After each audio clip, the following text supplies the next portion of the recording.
Right, good morning, Frederick. We are here. We are 11 minutes late, but that's alright. That's alright. You know, I actually got off work early. I got off work an hour early, and we're 10 minutes late for the live stream. It's because, you see, normally I get off work, and I whiz around the shop and do a bit of shopping, and then I come home, and then I sort of hurriedly, like, you know, clean out the cat's litter tray and give the cats their treats, and then throw some food down my mouth and get changed and all that kind of stuff. And at that point, it's usually time to start the live stream, right? But because I got off work early, I came home and I had like an hour to kill, so I started watching Wimbledon, and then I got distracted. And I'd put a load of washing in, and then like the washing needed to be hung out, and I hadn't like set up the live stream yet. And yeah, anyway, that's how we've ended up being late. So that's my excitement for the day. How are you, Fred? How's things? How's life treating you? I've got a bag of quavers, which you can hear, which I'm going to consume. And I've got 2 Kinder Buenos. That's my snacks for the day. I think they're all quite good ASMR-y type foods, I think. You know? I picked them with the sound that they would make while I'm eating them in mind. Because, you know, I care about your listener experience. Right! So...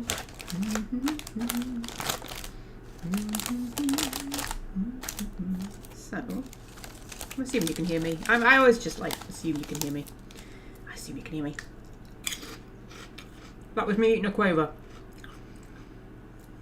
It's a nice sound, isn't it? Oh my god, it's been ages since I had quavers. I always forget how nice they are. I always do this, you know. I go through a phase of eating quavers, and then I sort of stop eating them for a while, and then I'll have a bag of quavers, and it's like, you know, when you rediscover something, and it's like, oh my god, I've forgotten how utterly delicious they are. They're like the most delicious thing in the world. In the world, Fred. In the world. Right.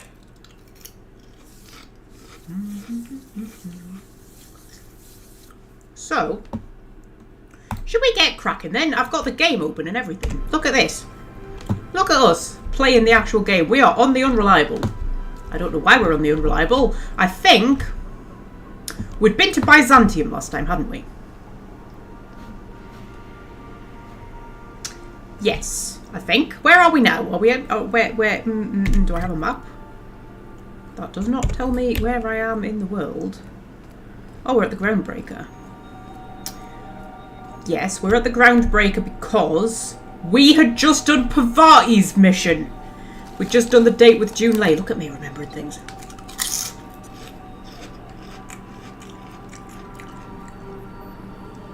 So, I think the only companion quest we've got left is Ellie. Yeah, which we need to head to Fallbrook for. I feel like we can leave that for now. I feel like we should get cracking with Peril on Gorgon, because we had to take a bit of a break from Peril on Gorgon. Didn't we? Because we had to go to Byzantium and do some stuff, and then we got caught up doing like other things. But I feel like if we head back to Gorgon and we do whatever it is we need to do. So what do we need to do? We need to... Yes, we need to locate people, don't we? We need to locate Marion Blakesley and Jasper Lowe. So he's in the Olympus Orbital Pharmaceutical Station. Jasper Lowe's last recorded place of employment is at an anti-Cleos facility orbiting the atmosphere of the gas giant Olympus. Travel there to find him. Oh, and travel to the auxiliary... I completely forgot how to say that word. Maintenance bay on the Groundbreaker. We're already at the Groundbreaker, so we could do that one first. That would be a good idea. And then that's all stuff that's actually on Gorgon. Okay. A clockwork mock apple. Okay.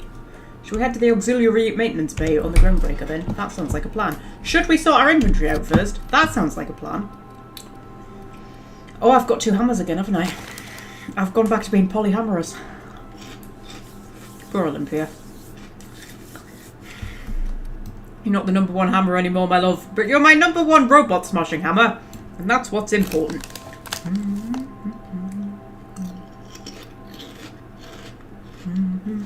Drinking coffee with melted Ben and Jerry's as the cream. Wow. There's an upside to your freezer breaking. Has your freezer broken, Fred? My toilet's leaking. The cistern, it's leaking from the cistern. I'm pretty sure it's the seal around where the pipe goes into the cistern is leaking, right? And it was dripping like onto the floor. So I was catching it in a cake tin, actually. But then it was also dripping like running along the pipe and going like behind the wall. And I thought, well, that's not good. So I tied the ball cock up so that the cistern isn't filling, right, to stop the leak. That was nearly a month ago, and I'm still waiting for the letting agent to do anything about it. So I don't have a flushing toilet at the minute. I have to flush it with a bucket. I have to just chuck a bucket of water down to flush the toilet. That's my exciting drama at the minute. So, you know. And I can't get the letting agent to even respond to me. There's an app where you log maintenance issues, and I logged it on the app and heard nothing. So I emailed them and heard nothing. And I keep chasing them about it, and they're just nothing. Alright, fine. Okay. I'll live without a flushing toilet. Don't mind me. So yeah, I have to flush the toilet with a bucket of water. That's what I have to do at the minute. Which I have to, I mean, it's not like the biggest inconvenience in the world. It's definitely what you would call a first world problem. But you know, it's annoying. Anyway. So.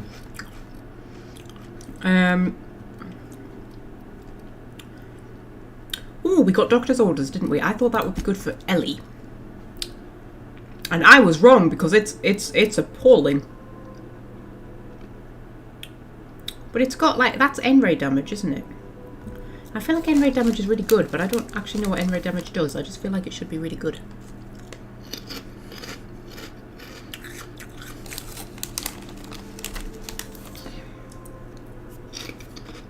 I mean, it's purple.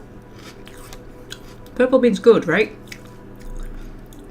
But no, Crunchy's got his better. I think everybody's pretty well kitted out, actually. I think, yeah, our inventory is pretty empty. I think we've already been through it all, really, haven't we? I'll maybe break down some of this shit that we don't really need. And then we'll head to the auxiliary maintenance bay. Breakdown. I don't want to break down that because it looks cool. It's got a name and everything, but I'm not going to use it. But still, also the flamethrower looks cool. Oh, that looks quite cool. Oh, and that looks really cool. That looks less cool. I'll break that down. I'll break that down. I'll keep the rest and I'll sort it all out later. So. Take someone to watch your back, please. Okay, Ada, I will. It's nice that she's concerned about me. Right, who have we got? Equipped? Is that the right term? Selected. We've got Nyoka and Ellie selected. That'll do. That will do. Also, I didn't change where we were docked. I expected the game to just read my mind and know that I wanted to go to the auxiliary maintenance bay.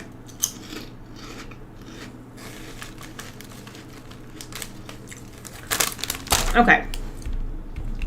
Oh, this was nice, wasn't it? It was nice to just stick our heads out and remind ourselves what this docking bay looks like. Wasn't that lovely? We just wanted to just stick our heads out here, just, you know, remind ourselves what it looked like. We're just going to go back in again. It's fine. It's fine. This was totally deliberate, on purpose, completely planned, 100%. Right. Ada, it's the auxiliary maintenance bay I want. It's not the groundbreaker docking bay, it's that one. The groundbreaker auxiliary base. Thank you, Ada. My sound sounds quite quiet. A little bit. There we go. I haven't done the highlights video for last week yet. I've done some of it, and I was going to finish it yesterday, but then I started watching Wimbledon, and it was quite good, so I ended up just sitting watching Wimbledon all night. So that's why that hasn't been up yet, but it's fine. It just means I'll have 2 to do next week. But I've booked Tuesday and Thursday off work next week, so I've got a little 3-day break. So, you know, I should have plenty of time to do 2 highlights videos.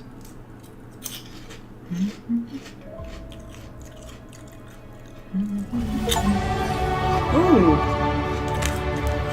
I got a level up for, I don't know, existing.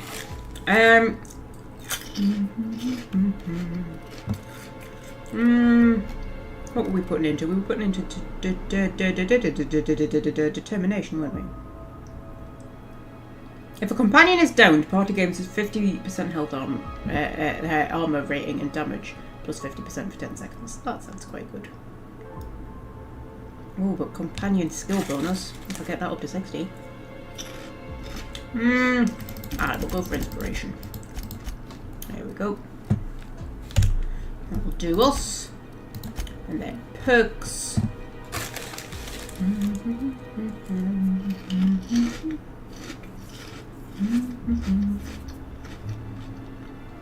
Ooh, area of effect and plasma damage dealt is reduced. I feel like that would be useful.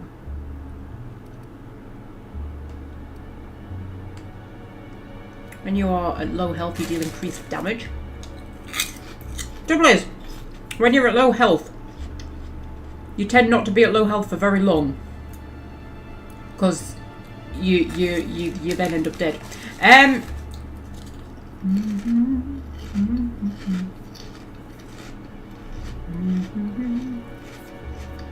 Your next attack after killing an enemy is a guaranteed critical hit. Oh, that's really cool. I've stopped looking at these ones up here. I should definitely still be looking at them.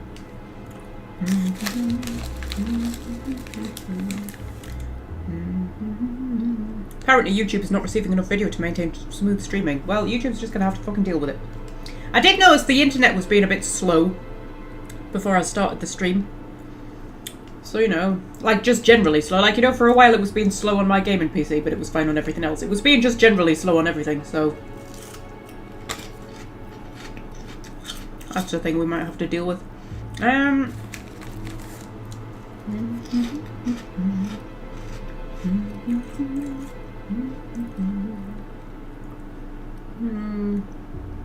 Chance to reset a companion ability cooldown on each critical hit. Chance to reset a companion ability cooldown when using the other companion's ability. Minus 20% companion ability cooldown for each of your kills.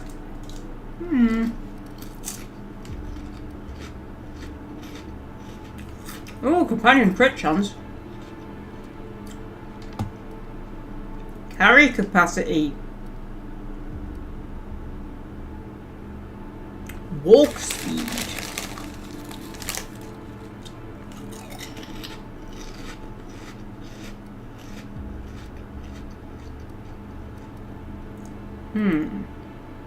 Unlock the ability to fast travel when encumbered. That would actually probably be quite useful.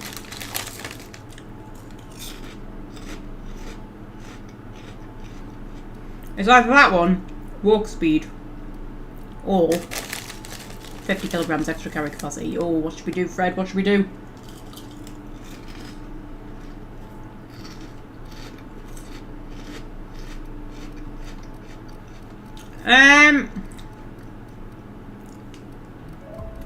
I'm gonna go for the extra carry capacity. That sounds like a plan. That sounds like a plan. Right. Oh, and then these two need leveling up. Oh, of course you need leveling up.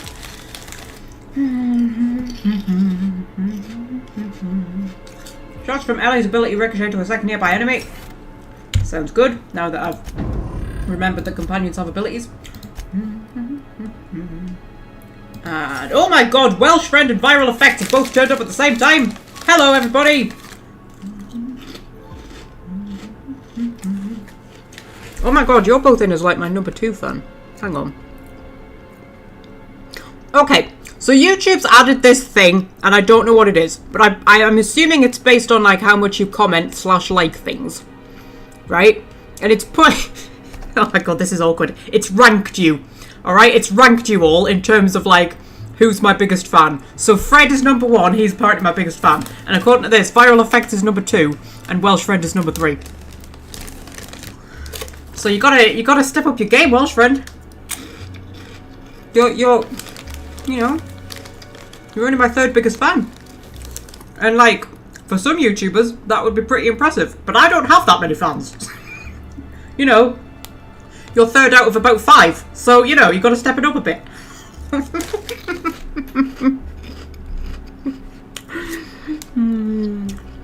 Although next to your name it says number 2, but then when I actually click on it... Oh no, you've gone up to number 2! Oh my god! It's neck and neck between Welsh Friend and Viral Effects. Oh man, it's going to be a battle to the death. I don't like this. It's pitting you all against each other. It's not... doesn't contribute to the friendly, inclusive atmosphere I'm trying to, you know, generate.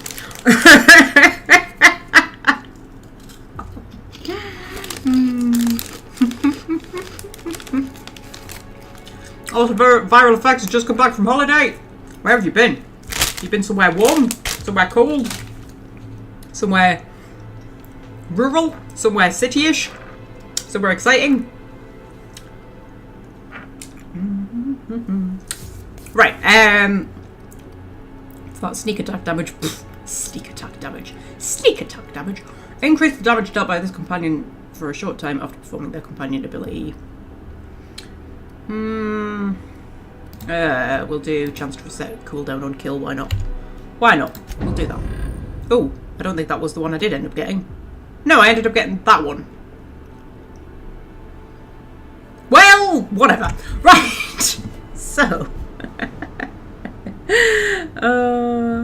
This is how Civil Wars start. I know, right? My god, pitting my flipping fans against each other. Fans. You're not fans, you're pals, aren't you? You're friends, you're besties. That's what you are. But I mean, I don't need to rank you. I mean, we all know that in every friendship group there is a subconscious ranking that everybody has. Like, you always have, like, your favourites, don't you? You sort of rank them. But you don't say it out loud. Like, Hallie, come on. Isn't everywhere in the world hot now? Do you know what? Actually, in the northeast of England, the past few days, surprisingly chilly. Also very windy. I stepped out the door this morning, nearly got my head blown off. Not joking. And it was like proper... I mean, not like cold, but you know when you're starting to go into autumn and the air gets that crisp sort of bite to it? That's what it was like this morning. I stepped out and I was like, this is like autumn. It was very strange. Oh my god. Oh, look how sexy we look. Oh, aren't we a sexy crew? Do you know what I love about that? The way Ellie and Nyoka are both stood, like facing each other, with me in front with me hammer over my shoulder. Genuinely looks like an album cover, doesn't it? That genuinely looks like an album cover. Who feels like getting into trouble? Who feels like getting into trouble? Okay, I think that's my cue to actually do something. Right. Okay, so... I need to get... Ruby Mark III! My new favourite hammer. Ooh, that's stealing. Okay, so we are in the auxiliary maintenance bay for the groundbreaker, and we are looking for Marion somebody who has a something that we can use to open a something on Gorgon to get us into a somewhere, which will help us open another something to get us into another somewhere. Okay, following that? Marvellous. Oh, okay. Well, there's nothing in red on my map. I can see people, but they're not in red. So hopefully, I'm not going to need to kill anyone. Although I say that, I mean, Ruby Mark III does need to be, Right, that was stealing, but those two weren't stealing. That's weird. Yeah, Ruby Mark III needs to be sort of broken in a bit, doesn't she? She's still a virgin hammer at the minute. I haven't actually bopped anybody with her. We need to pop our cherry with a good bop. Oh my god! Right, okay. So, head through here. What's happening? What's this? Stay out. Danger. Danger. Careful. Stay out. Those trigger fingers look a mighty itchy. Yeah, lots of stay out signs. Okay, so. Oh my god, Fred's fallen in rankings! It must be doing it like... I don't know, is it doing it like overall, like across all of my videos, or is it just doing it like on this live stream specifically? Like, has Viral Effects like commented more? Or is it like number of comments, like recent comments? I don't fucking know.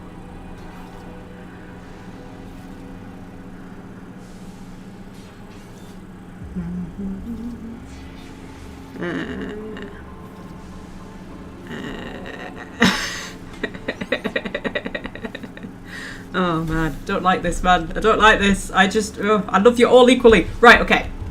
So. Hey you, over here. Chat. Gardener Lookout. Hello. Whoa, whoa, whoa, it's risen. Oh, fucking damn it. And I'm armed. Maybe take a second look at your life choices, pal. Okay. What? You're armed? I've got a giant bloody hammer, love. Okay. Hang on. What were you starting to say back there? I'm looking for someone named Marion Blakely. We're just looking right. Okay, what were you starting to say back there? Nothing. Never mind. Oh, Davros is here. Hello, Davros. Oh, poor Davros doesn't even have a ranking. Oh man, this is awful. This. I think I've got a button at the top that says top fans. Oh no, now Davros has a ranking. Oh well, according to that, Davros has a ranking. I don't like you all being ranked. I don't like you all being ranked. It's more than anything, it's distracting, and I don't need any more distractions. Hello. Anyway, hello, Davros. Be lovely.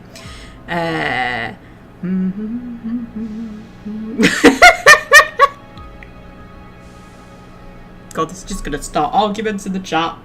We're all gonna fall out with each other. This is gonna be like the beginning of the end. Right, okay, does Rizzo's know you're butchering their slogan? What, you gonna report me? I don't work for them no more. I'm with the gardeners now. Why were you trying to say their slogan? All then? of us kept a piece with a corpse once, but we got tired of being used. Okay. Sorry, I'm just opening up my Kinder Buenos. I've got 2 Kinder Buenos. I'm gonna open them up. Get all of this packaging noises out of the way in one go. Stretch all of that up. Right. Okay. So, funny I wouldn't have pegged you for a horticulturalist. The gardeners. Wait, you quit. Okay, what's the gardeners? Yeah, we're the gardeners. We keep order back here on these dangerous streets. Hallways. You know what I mean. Anyway, Blakesley's given us standing orders to strongly discourage anyone who tries to come in. I like to, extrapolate from there.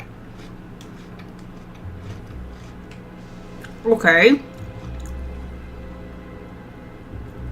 Okay. That's a good point. Does June Lay know you're down here? We ain't subversives. We're gainfully employed. This is a private contract. Miss Junley can't get too mad if we rough up some trespassers.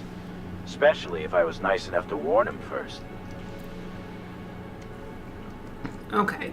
So I could either just attack him, which I feel like it's not the best way of getting whatever it is we want. I can't quite remember what it is we want.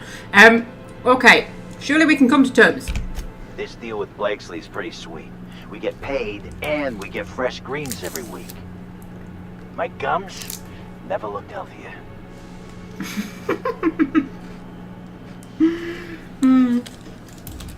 That's kind of cute. Right. So, bribe. She doesn't pay you enough to deal with me. I'd say the going rate is 7,308 bits. What, to not deal with me? I think you're selling yourself a bit short there, Titwillow. I think you'd be worth at least 20,000, right? I think 20,000 is the amount that people would be willing to part with to not have to take on Titwillow and her giant hammer. Lie! But I've come all this way to meet my mother! That's hilarious. Wait, you serious? You, don't look much alike. You sound just like her. My father was a very ugly man. You sound just like her. Look, we won't give you trouble, but I can't say the same about Blakesley. She's got some crazy setup in there, so if you get shot, don't come complaining to me. My own mother wouldn't shoot me. Right. Nice work, Cap. Oh, man. Okay, so... It's like I don't know what to do with myself. Come on, this is great. We don't have to beat up miscreants for them anymore. We can beat up miscreants for ourselves. Oh, that is the dream, isn't it? Isn't that the dream? That's all any of us really want at the end of the day, to be able to beat up miscreants for ourselves. So, she went rogue from Rizzo's and then apparently just set up a gardener. A garden, even. Oh, okay. Find a way to marry Blakely's residence. Take a... kidding me. I thought I made myself clear. Wait, what's with this camera? Hello? Damn it. Look, I get it. Some people need things spelled out for them. I'm sure one of the auto mechanicals can explain. Oh, are you sending robots after me? Oh! You know what this means, don't you? Olympia! I still need you, my darling! I still need you! Ruby Mark III is just gonna have to wait to be broken in. Because, you know, Olympia is my official robot bopping hammer. And it's bad enough that I've, you know, made Olympia second favourite. You know, I can't be using Ruby Mark III to bop robots. Because that's like the only thing Olympia's got left going for her. Ooh, this really is a garden! She's growing like plants and shit. This is like the place on Voyager. What's it called? The hydroponics lab, is it? Where they grow things on Voyager? That's just what popped into my head there. Kess set it up, I think, didn't she? And it was mentioned in like 3 episodes and then they just completely forgot about it. Oh, there's a robot. Hello, robot! Hi! You looked right at me and then didn't notice me. I find that very rude. I find that very rude. You do not ignore Titwillow, especially not when she is brandishing her hammer, alright? Not many people get the privilege of having Titwillow brandish her hammer at them. I expect you to appreciate it. Honestly, ungrateful robots, aren't they? Right. Ooh. I thought that was a box of hankies there, and it's not. It's a tin of something that's been opened. I just thought that looked delightfully domestic. There was a box of hankies. That looks delightfully domestic. Oh my god, they've got, like, plants in vases and everything. That's so cute. Oh, and I can't lockpick because I don't have my lockpicking team with me. Well, fine. Ooh. Is that a typewriter? That looks like a typewriter. Typewriters are cool. Right, okay, so...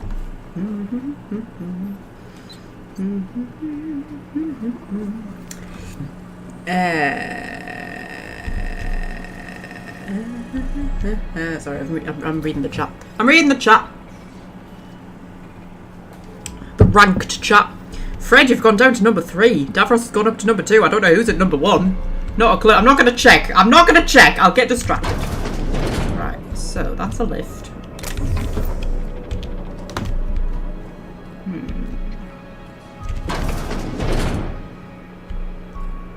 Oh. Oh, you got a little pet manapilla with little fake trees in the background to make it think that it's maybe not trapped in a horrifically small cage. Oh. Hi! You're quite cute when I can actually get close enough to you without you trying to eat my face off. Oh. Observation log date. Who knows? Subject number. Well, let's call him Percy. Percy here has discovered the secret to success. He has lifted the veil and found the pattern.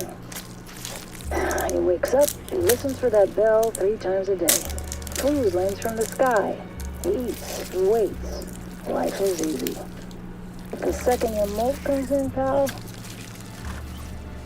Oh, okay. There's a button I can press. Is the button gonna feed him, or is it gonna do something awful to him? Let's press it and see what happens. Gotta admit, for a foul, ugly little monster, it's kind of cute. Hmm. He is cute. Nothing seems to have happened. Is he waiting for food? Oh. Have I pressed the thing that makes the bell ring so he thinks there's going to be food and there isn't any food? Have I just disappointed him? Oh, I'm so sorry. I'm so sorry, Percy. Oh, this is awful. Oh, this is like when you open the door to the cupboard that has the cat treats in it and the cats think they're getting cat treats, so then they come running over all excited, but actually you weren't going to give them cat treats, you needed something else in the cupboard, but then you feel guilty, so you end up having to give them cat treats. That's exactly what this is like.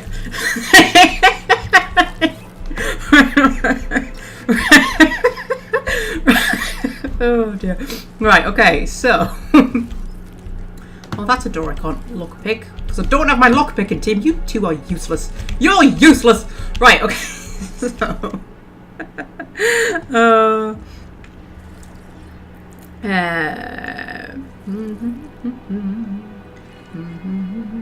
This game was seriously missing a beast companion. I know, right? I want like a canid or something. Or a raptidon.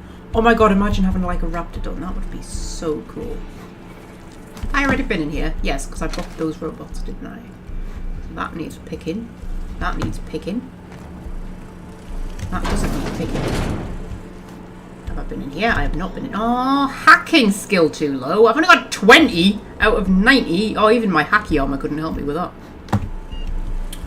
Okay, I just brought a really shit team with me, haven't I? What are you two good at? You're good at like medicine and science and shit. And I don't know what you're good at, to be honest, Nyoka. Not a clue. Right, okay, so... What's in here? Ooh, it's a bedroom. Well, that's exciting. Oh, she's got a little, like... Oh, what's it? I want to say terranium, but I don't think that's quite the right word. It might be. It's a thing with plants in it. That's a chronofield aggressor, whatever the hell that is. She also has quite a lot of alcohol. And then she's got a thing. A what's it? A hoo-ha. Yeah, so one of those things. And then she's got other stuff. She's got like actual books. Like actual books, man. And a light bulb. And a very fancy bookcase. Oh, I like this Marion Blakesley. She seems cool. Right. Have I been in here? Ooh, that's a scary looking thing. That's a very scary looking thing. Yes, this is where the lift was. Are we assuming that I have to use the lift? I think we're assuming that that I have to use the lift to get anywhere.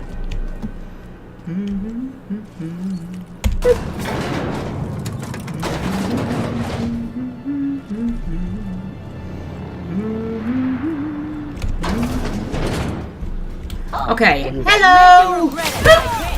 Hi! I'm going to assume that the terminal I could hack would let me disable these guys. And I don't want to disable them. Because then I wouldn't be able to do anything. Would I? That was a very, very satisfying boot. That was also a very satisfying boot. These robots are apparently not very tough, which is good because a lot of stuff in this DLC has been very, very tough. These robots, not so much. Marvelous. To be fair, I think they are quite a good combat team, Ellie and Neil. It's just all the other stuff. The hell's that noise? What noise? What noise? Nyoka, I can't hear a noise. Not a noise that I think sounds suspicious. Oh, that's a pair of secateurs! Oh, that's so cool! And oh, little daffodils! Daffodils are my favourite flower. There you go. There's a bit of trivia for you. Bit of Magpie trivia. Magpie's favourite flower, daffodil. There you go.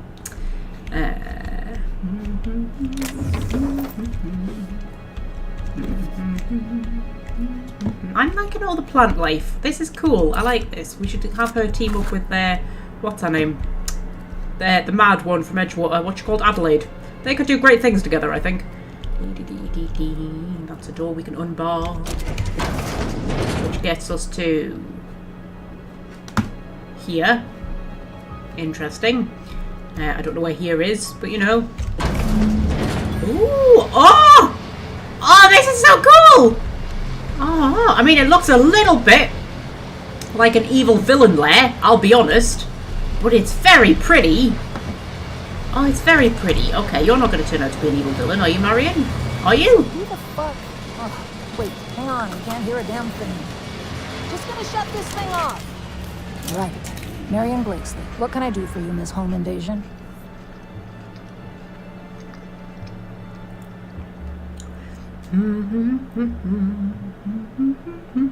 Sorry, I'm reading the chat.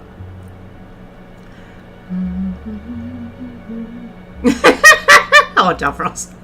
I've watched other streamers and some are okay. They all seem to want to be good, some want to be the best. Many are experts on the game they're playing. With Magpie, you just get to chill, yeah.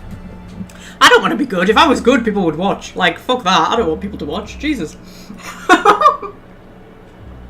That's like stress.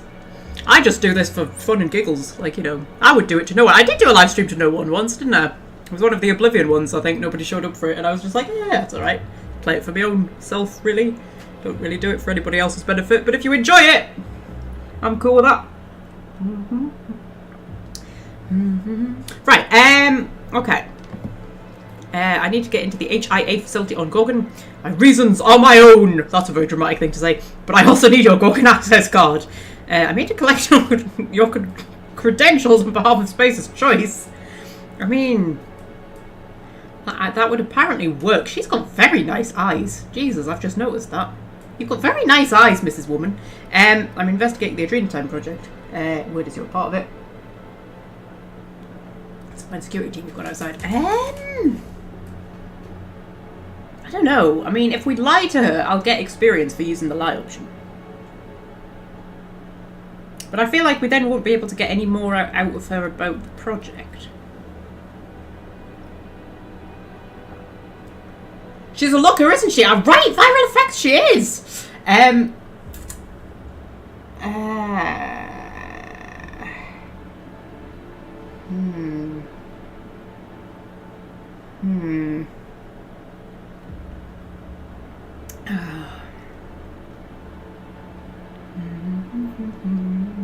Mrs. Woman, you're stealing that, are you, Fred? Have you never heard that before? Have I never said that before? That's quite a common thing for people to say in my neck of the woods. Mrs. Woman. I mean, not to people's faces. We probably wouldn't say that like to somebody's face.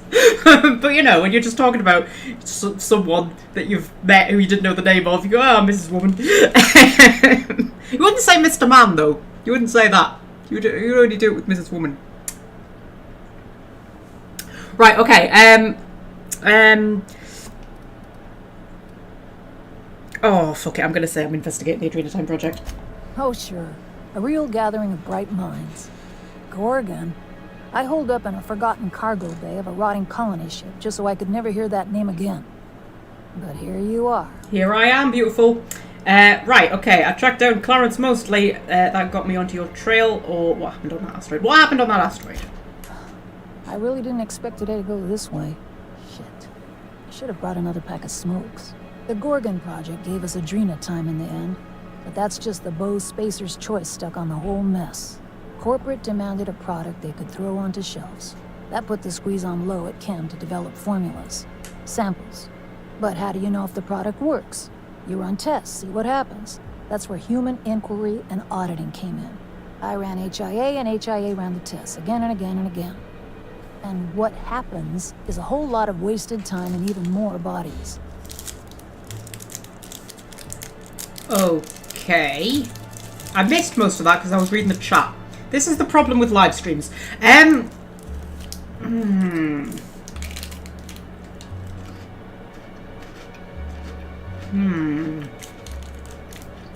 Okay. So what was Space's Choice testing for? You've heard the adverts, right?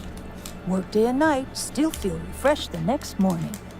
Now, what we tested for was dexterity, efficiency, compliance. The traits of a good employee. Numbers never came out right. I could have pumped gallons of those chemicals into every living soul in this colony. Wouldn't have changed that. What we got was marauders. Okay. So Space's Choice knew about the effects from the beginning. Yeah, good luck making that one stick. It's in the fine print, you know.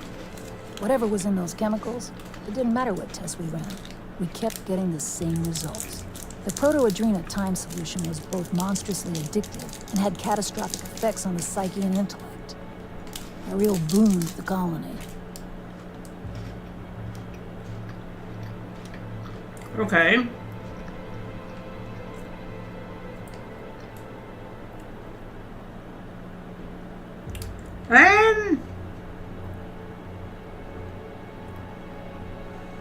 Well, we could say I've taken Adrenatime, which I haven't. But, I mean, people are taking Adrenatime and not turning into marauders. Hey, do whatever you like. Life's short and we're all dying anyway. Okay. I mean, I was hoping for a more comprehensive answer than that. I mean, are some people just immune to the whole becoming a marauder thing? Okay, why'd the facility shut down? We had a few weird accidents, escapes, minor setbacks. But one day, all the test subjects got loose. Sabotage, they said. Wasn't just us. All of the facilities got hit hard. Shut us down for a while. That turned out to be the last straw.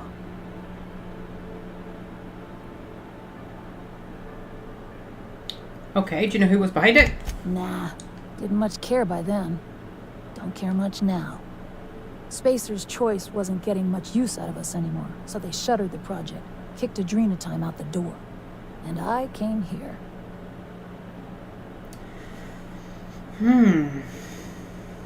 Okay, why did you hide away on the Groundbreaker? I could have gone back to Byzantium, found a position somewhere else. Even started up something new, like mostly. But I couldn't stop thinking about.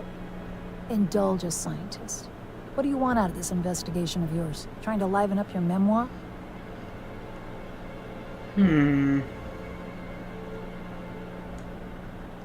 It's just a job, simple as that. Someone should know what Spacer's Choice did. There has to be something valuable in there. Curiosity, I guess. I'm just trying to spice up chapter 3.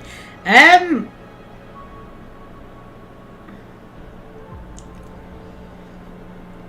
mean, it started off as just a job. It kind of turned into curiosity, but now I think probably someone should know what Spacer's Choice did. Really? What good can that possibly do? How about you, Byzantium? What do you get out of headbutting murderous automechanicals for your captain here? Money, obviously. Plus, it's fun. Fair enough. That's all I've got. Here, I still have this pass. Don't much feel like hanging on to it anymore. Made my exit the moment the project started falling apart. Had to steal some credentials. This should get you into the volunteer induction entrance. Okay. You're a monster, Blakesley. I don't think she is a monster. I think she was a scientist doing a job. It was just her bosses were monsters. I'm not going to attack her. Right, any advice? Come on. I've left it behind me. Oh, I could intimidate her if I had enough intimidate, which I don't. I bet folks on the Groundbreaker would just love to meet Mary Blakesley, famed florist. Oh dear. Okay, fine. Yeah. I'll make sure the automechanicals don't bother you on the way out. There aren't any left to bother me, love, alright? I bopped every single one of them. Also, I'm gonna steal your purpleberry lunch and your music box. Just drowning in dining options down here. Oh, bless you. I feel a bit bad for her, actually.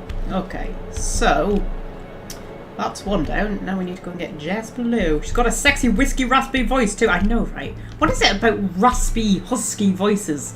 They are very sexy, aren't they?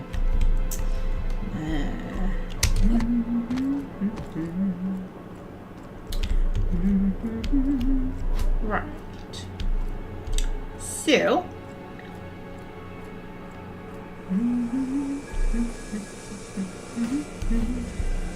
Ooh, it's another thing. Observation log. Date. Well, never mind. Hybridization efforts have proven successful, and the nursery's yield is improving steadily. Meanwhile, the psychological benefits of gardening are difficult to assess without a control group. Subjective reflection suggests minor gains in memory retention and contentment. Okay. Cool. I like that she just, like, you know, was part of a horrific, awful project. Felt really guilty about it, ran away, and took up gardening. I sort of like that. I respect that, Marion. Right. So. This ain't a good idea. Those things can tunnel through cave systems. Oh, she's put it in a tiny box. Oh man, Marion, I just said nice things about you, and now I'm going back on the nice things I said. You should at least give him a bigger box. You're going to put them in boxes. Group C, here 2-4 referred to as Claris, continues to... That was one of the trains in Thomas the Tank Engine, wasn't it? There was a Claris. I'm sure there was. There was definitely a Clarence. Was there not a Clarence and a Claris? Was that there was like twin trains, wasn't there? Oh my god, I've gone on a Thomas the Tank Engine tangent.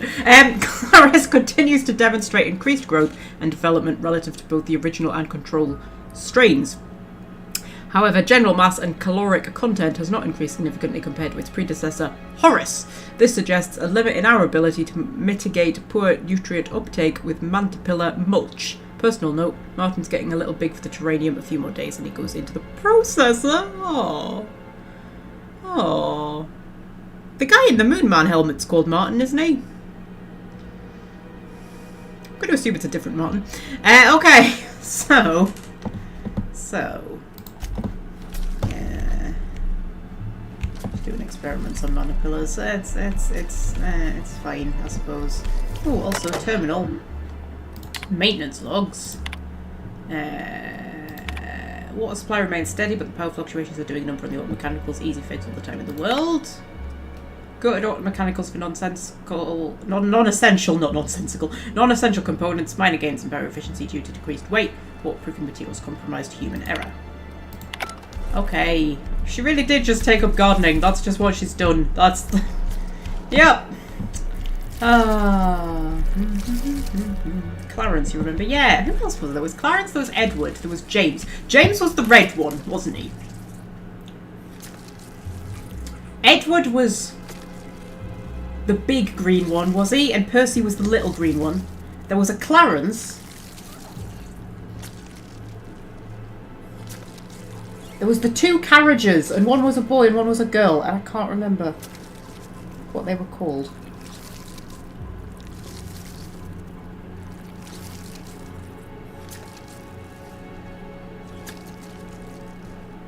Oh man, this is going to bug me forever. Right, okay, so... But yeah, James was... I always remember James was the red one. I'm sure Edward was... He was a big train, but was he green or was he blue? Because there was two big trains, wasn't there? And one was green and one was blue. Was Edward the green one? And then Clarence might have been the blue one. Percy was the little green one. James was the little red one.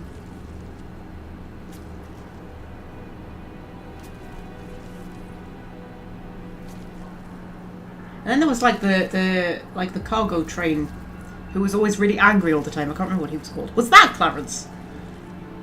Oh man, Welsh friend, get on the Google! I need your Googling skills, Welsh friend! Annie and Clarabelle, was that the carriages? So they were both girls, were they?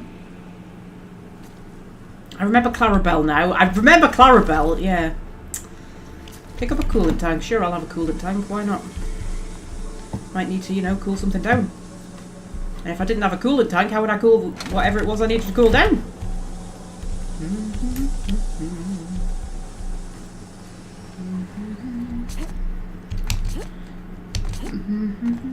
Oh, there was a Gordon. Was Gordon the blue one, the big blue one, and Edward was the big green one? There was a Clarence though, wasn't there? I'm sure there was a Clarence. Welsh friend, I need a comprehensive list of every single train in Thomas the Tank Engine and what colours they were and how big they were. The original Thomas the Tank Engine, not like the newer one. Oh, that's stealing. Well, not steal. They might all attack us. And you know, I've made friends with Marion. I don't want to have to kill her gods. As much as I want to break in, you know, Ruby Milk 3.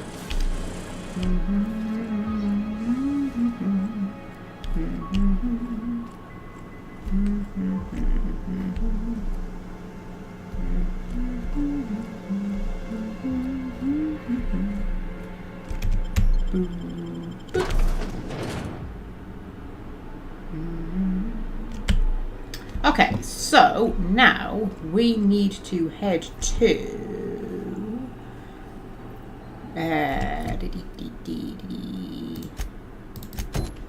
Olympus Orbital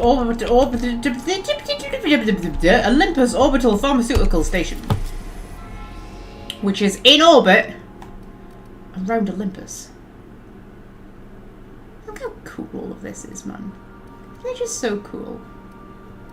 That's Tartarus. You do end up going to Tartarus in the last mission, I remember. Hephaestus you never get to go to. It's a mining company. Well, it's a mining planet. It's like an industrial planet. But you never get to go to Hephaestus. You never get to go to Typhon. Typhon has nothing to offer the Halcyon colony. Tartarus is the prison world. You do get to go there eventually, and then Eridanos will get to go to in the Eridanos DLC, and that's Scylla. It's cool. I just think it's so cool having a look. Solar system. Star system even, not solar system. It annoys me when people call them solar systems. Because ours is the solar system, and it's the only solar system. And its name is Solar. And when people say, what does our solar system have a name? It's like, Solar is its name. It is the solar system. Like, the Sirius system, or the Halcyon system. But because solar system has become like a collective term for every star system, it gets confusing. Even NASA, actually, on NASA's website, you'll see them use solar system as just a general term as well. And I'm like, star system. Anyway. Olympus Orbital Pharmaceutical Station. There we go. Say. An unknown vessel is approaching our ship. Their intentions are currently indeterminate. Once I deduce their intentions, I will play one of two audio signals. A cheerful fanfare if they are friendly, alarms if they are hostile. Their intentions are no longer unknown. Okay! What if their intentions had been like flirtatious? Would you have played like sexy romance music? That would have been cool. Right? Says right, are we under attack? Where did they come from? Okay, are we under attack? At precisely this moment, Captain? No. Within the next 60 to 90 seconds? Yes. The unknown vessel has deployed a boarding mechanism. They will attach themselves to our airlock and attempt boarding shortly. Ooh, that sounds like sexy intentions to me. Has successfully attached to our airlock. Captain, I am pleased to inform you that we are currently in the process of being boarded. So, you know what this means, don't you? We're gonna get to pop Ruby Mark 3's cherry. Okay, finally some action. I'm gonna get my guns. Well, we're just gonna change that to hammers. We're gonna get our hammers. Captain Hawthorne installed a lethal shock trap on our airlock in the event of an invasion. I am prepared to deploy this trap at a moment's notice. Oh, but I want to bop them with hammers. My airlock has death trap installed. Ada, you need to tell me these things. I understand. Allow me to rectify my oversight. Captain, please be informed that our airlock has a death trap installed. The invading ship appears to be a decommissioned storage vessel. The crew are either pilots or freelancers. My opinion of their competence is low. This is the best game in the world. Okay, no, I'm flattered, but I wish they'd bought me dinner first. Yeah, let them know I'm flattered, but I wish they'd bought me dinner first. That is unlikely. Judging by the state of the invading ship and the competence of the boarding party, I deduce they are incapable of paying for dinner. Their ship is using a tracking device too sophisticated for their primitive astrogator. I conclude they are receiving outside assistance. If you prefer to make an escape, I can disable their boarding mechanism. However, as long as that tracking device remains on board their ship, they will be able to find us again. I'll go deal with them myself. Yeah, I'll go deal with them myself. Understood, Captain. I will be deploying the Unreliable's lethal deterrence system. Please approach the airlock and enjoy the show. Okay! Okay! Oh, we all gathered. Ready? Oh, we all just stood watching. Nice. Can she do that again? Sam's just there dusting. That's kind of cute. Okay, Pavati's just looking at her gun, thinking, oh shit, I might have to shoot someone. Max just has his arms folded. Ellie looks like she could not care less. Nyoka's just got her hand on her hip in a sexy, sexy pose. Felix just looks bored out of his skull. Wow, we are ready to go. Okay, guys. Transition to invading ship. Okay, who do we want to take? I mean, Ellie and Nyoka were quite a good combat squad, weren't they? Aye, we'll get on with them.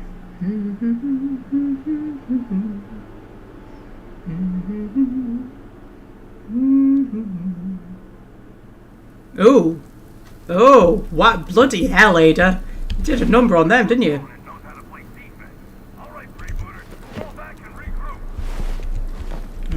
Okay, they're falling back and regrouping. Oh, this is stealing. Oh no, I'm stealing from the people who tried to invade my ship. I'm such a terrible person. Oh, okay. They've got some kind of wasp thing going on. Oh, they're not a tossball team, are they? I feel like they might be a tossball team. I feel like somebody sent a tossball team after us. Okay. Okay. Yeah, tossball, Firefly freebooters. They're a tossball team. Okay! Or they're fans of a tossball team. Which is possible. House coach still is credited. They're a tossball team. Somebody sent a tossball team to invade my ship. How many times do I have to tell you people? Don't stand so close to the speaker. I can hear you breathing. Okay, I'm not one of your goons. You people have no idea how to board a ship. Don't worry, we'll be talking face to face real soon. I'm not one of your goons. The goons haven't played tossball for a decade. We're the freebooters. I'll admit this attack hasn't gone strictly according to plan. But as we like to say in the league, no strategy survives contact with the opponent. Let's call this round a draw.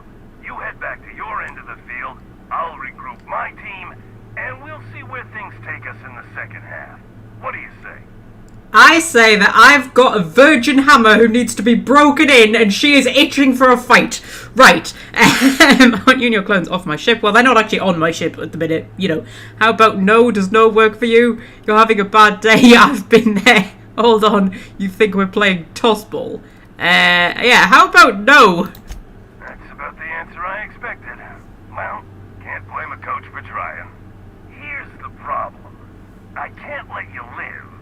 But as long as you're on my ship, you've got the advantage over us. So, we're at an impasse. We're not at an impasse. That just means I'm going to bop you in the face with my hammer. That's what that means. That's not an impasse. Like, you losing is not an impasse. This isn't an impasse. You're just terrible pirates. Freebooters. Come on, pal. Respect the brand. This is the best game in the world. Okay, who hired you? Couldn't tell you. Disclosing the identity of my alleged employer is strictly against contract. Also, impolite to ask. Okay, oh my god, I don't have enough persuade.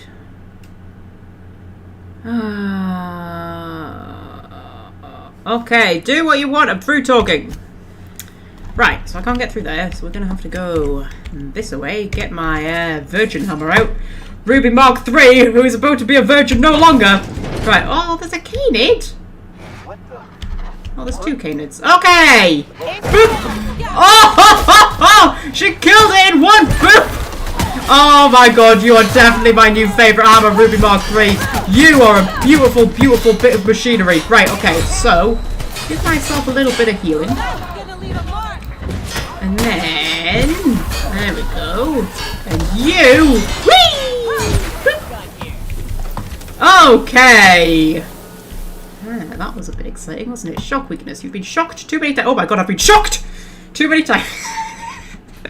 I did a little face expression there, like a shocked expression, and you couldn't see it because the camera wasn't on me. But, yeah.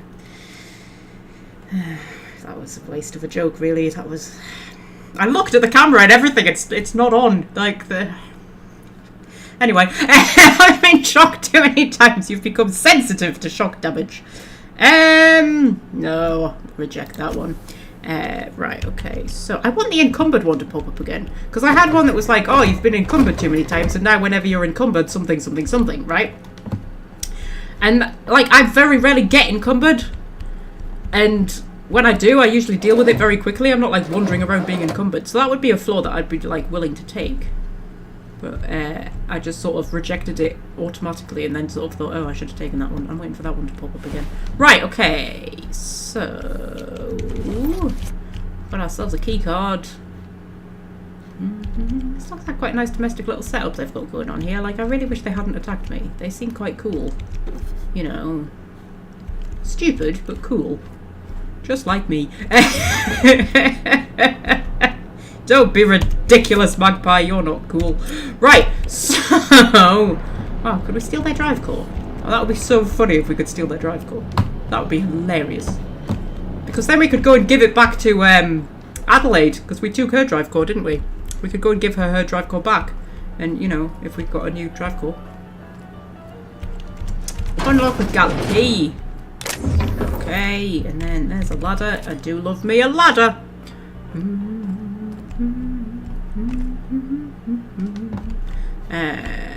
Okay. So toilets. Okay.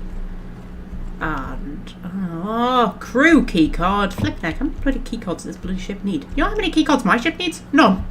None! Literally no locked doors on my ship. Anybody could just wander wherever they want. People could just wander into my cabin if they want. They can wander into each other's cabins. We don't have keycards. Take your best shot, asshole.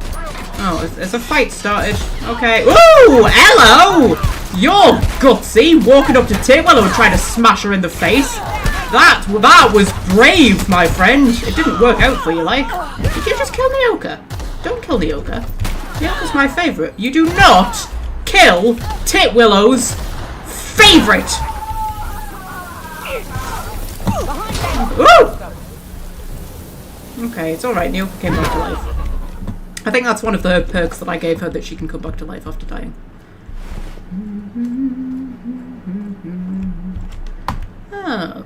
Okay. So, drop a quick save. Common Misconception is here. Hello, Common Misconception. Stupid but cool is our live stream team motto. Yeah. The Magpies. Stupid but cool. That would be our tossball team, wouldn't it? In Halcyon, we'd be the Magpies. Actually, the Magpies are what they call the Newcastle football team, because they play in black and white. They call them the Magpies. There you go. And no, that's not why I'm called Magpie. It's a total coincidence. I'm called Magpie because I like magpies. I think they look really cool. They are also not black and white, which kind of annoys me that they call the Newcastle football team the Magpies because they play in black and white kits. But magpies aren't black and white. They're like black, white, blue, and green with sometimes a little bit of like purpley. So that kind of annoys me. But I think magpies are really pretty and beautiful, and we used to get loads of them in our garden. That's why I called myself Magpie. That was literally it. That was the reason.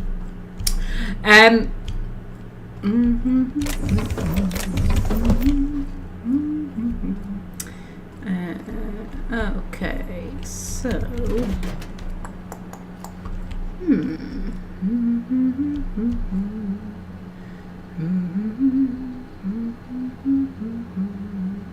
it's cold and raining in Wales, is it? It's quite pleasantly chilly up north as well. It's not raining, it's very, very windy. Steel Lucky Spratfoot. That was a fucking big sprat! Jesus bloody Christ! That's its foot! Most actual sprats are smaller than that! Jesus! Okay, I'll steal a Lucky Spratfoot and a music box. I'm just nicking people's personal belongings here.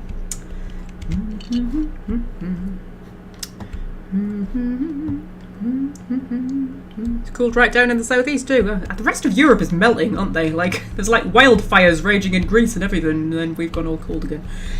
Not that I'm complaining. I mean, not about the wildfires raging in Greece, about it being cool here.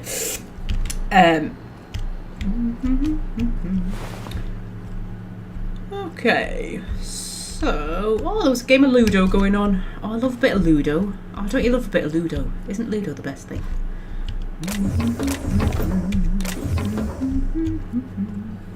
Right, so... 30 Celsius and 81% humidity in the States. Wow. That does not sound like any fun at all, Frederick. Of course, you've got things like air conditioning, haven't you? I was going to say central heating there. That wouldn't be helpful. Yeah. Ooh, hello. Hello, coach. You alright, darling? You okay? You look like you're having a mental breakdown. Are you having a mental breakdown? Are you having a mental breakdown? Blink once for twice and... Blink once for twice. Blink once for yes and twice for... Blink once for twice. Blink once for twice and twice for once. You Hello. know, I feel a little snubbed. We were having a civilized conversation over that intercom, and you just walked off. Now you're barging into my office, muddying tracks all over my floor. A little respect for the ship. Is that too much to ask? Okay, I know you're nervous and all, but I'm just here to talk. Have you met me? I've never respected anybody's personal space. Hey, you were boarding my ship. Yeah, you were boarding my ship. Yeah, but I had every intention of respecting the upholstery. I would have had you spaced or shot in the bathroom or something. You're the captain of the Unreliable. You dropped out of the sky in Emerald Vale, and whatever you've been doing on Gorgon, you've upset my employer. You and I are in a bit of a situation. I don't get paid unless you're dead. And a man's gotta make a living. You understand. I mean, a dead man doesn't have to make a living, which is what you're about to be. Because, you know, you're an idiot, and you've seen my hammer, and you're still antagonizing me. So yes, I've got bad news for you. Oh dear. Oh, Ruby Mark III really did a number on him, didn't he? She even... well, okay, so that's that little situation dealt with. We had a nice sofa. Oh, can I have this sofa? Oh, I want this sofa in my room. Can we take this sofa? Do you think we can handle this sofa between the three of us, right? We can just like pick that up and take it out. I don't know how we'd get it through the doors, but you know, I don't know, and down the ladders and things like that. But I feel like we'd manage. Right, it would be like that scene in Family Guy. You know, when they did the Star Wars episodes, and they did the one where they were trying to get the sofa out of the thing. Oh my god, that was so funny. Right, okay. Please select the message from error. From error, unknown sender, to L. Stilly. Subject, contract. Your target is the Unreliable, a small inconsequential ship with no significant defences. Well, we proved them wrong, didn't we? Freelancer, owned and operated, captained by a two-bit smuggler who goes by Alex Hawthorne. I do not go by Alex Hawthorne. I have been telling anybody who will listen that my name is Titwillow. Why does nobody believe me? Okay, intercept the Unreliable, eliminate Hawthorne and any crew in your way. I've sent you in advance along with a tracking device for your astrogator. Okay, from Firefly Company office to the Freebooters team coach and or his/her replacement. The Firefly Company is currently experiencing an exciting period of growth and change. We are happy to announce that 3 different companies, including but not limited to Spacer's Choice, are currently in the process of negotiating for ownership of Firefly Company properties. As part of these negotiations, Firefly Company has agreed to dissolve its Freebooters Tossball property so as not to challenge, compete with, undermine or in any way disrespect the Tossball teams owned and deployed by any company interested in acquiring us. We are pleased to inform you that the Firefly Company has formally renounced its ownership of the Freebooters Tossball brand and all related properties. Furthermore, please be informed that all Tossball-related positions, including but not limited to players, coaches, maintenance, automechanical units and labourers, are now formally dissolved. Please be reminded that your lifetime indenturement contracts have not been dissolved. Your labour and services remain the sole property of Firefly Company into perpetuity. I almost, when I first read that word, said puberty, which I think would have been funnier. Please be reminded that offering your services to a competitor is strictly contradictory to colony law and may be punishable with arrest, imprisonment, mandatory re-education and or surprise audit. Furthermore, any independent contract work, also known as freelancing, is strictly contrary to the terms of your lifetime indenturement contract. Your positions have been discounted as of the receipt of this message. Wow! So they were basically like made redundant and then they just became pirates. I like to think if the company I work for ever went under and we were all made redundant, we would band together and just form like a mercenary band and go around the country killing bad guys. I like to think that's what we do. Right, notices on following instructions. Team, there is time for improvisation and time for following instructions. Understanding the difference is more of an art than a science. If you find yourself thinking up a creative solution to a problem, ask yourself, what are some of the consequences of my solution? Am I behaving in a way consistent with the values of the freebooters? Let me give you a practical example. Say I ask one of you to repair the piping in my lavatory. I understand we've got a bit of a parts shortage here in Halcyon, so you might try to improvise using a plasma rifle instead of a welding torch, for example, or tossball sticks instead of chisels. These are terrible ideas. Why, you ask? If you think about it, the answer will be as obvious as the hole in my lavatory wall. Don't be sorry, be better. There is a hole in the wall as well, isn't there? We saw there was a hole in the wall when we went in. Oh, team! Practice is important. The best tossball players devote every waking moment to the study of their craft. Scripture tells us our lives are defined by our role in society. Our role is to play tossball. We are never off the field because we never stop being tossball players. Some of you took this advice to heart. You're practicing your pitch and swing in the commons. I don't have to remind you all of the incident involving a tossball in my entire case of Spectrum Red. Now, I understand you're all eager to play. We haven't had a lot of matches since Corporate scuppered the team, but today I had to pry a tossball out of a shattered terminal. That terminal could have been our astrogator, and then I would have had to space the party responsible in accordance with team regulations. Please don't force me into a position where I have to discipline you. I expect you all to behave in a manner consistent with freebooter values, which includes only destroying equipment while on board an enemy's ship. Okay! Well...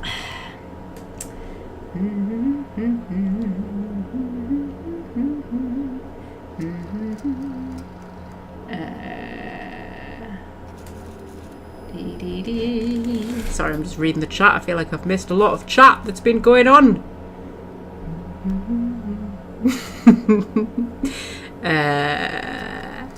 Blink once for twice and twice for once is a line I'm stealing, probably for Quetzal.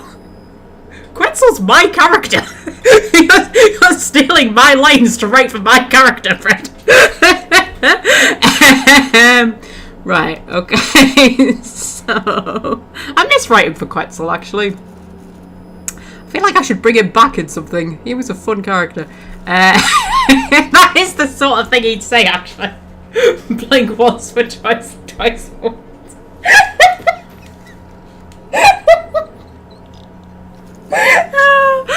Right, okay.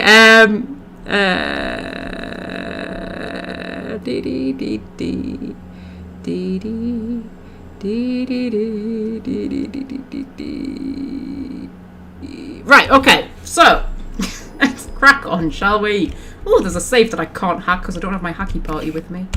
Jesus, guys, you're just both so useless, aren't you? Good in a fight, though. Don't look at me like that, Ellie. Right, okay, so there was a door that we could get through with the coach's key, wasn't there? There's also a ladder that led up here, I think. Wasn't there? Yeah. Prefer to think of it as recycling rather than stealing. Okay, Fred. Ooh. Ooh. Oh, this is a bit sexy. That's a workbench. I don't need a workbench. Boop. And this. Nice this would and be easy. the hole in the lavatory. There we go. Who the hell says lavatory? You ever met anybody in real life who says lavatory? That's a very high mirror. Oh my god, Titwillow doesn't have a reflection. She's a vampire! That's okay. Ooh. We've gone round in a circle. Right. So... But seriously, have you ever met anybody in real life who says lavatory? I don't think I've ever met anybody who says lavatory. It's a dead word, isn't it? That's not a thing people say anymore. I've already been in here.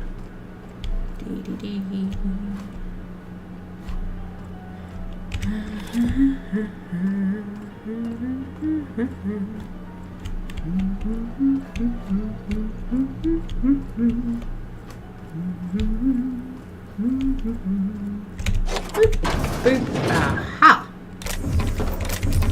Aha! Aha! Ooh, light machine gun and navigation terminal. Tracking device. Remove tracking device. There we go. That's just like cargo and shit. Okay. So.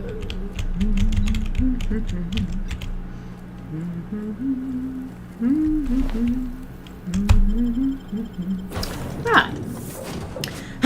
Will you let me land on the what's it now? Oh, hi guys. It went fine, in case you're wondering. Can you imagine if they'd actually boarded the ship and they came through and they just saw that? Just that lot just being like, hi. Hi. Like, they could not look less interested, could they? Just like, you know, they nearly boarded us, guys. Don't give a shit, do you? You couldn't care less. Right. So, hello, Ada. Welcome back, Captain. I understand you have resolved your differences with our former boarding party. Are you ready to depart? Our former boarding party, that's so cute. Understood, Captain. Resuming our course.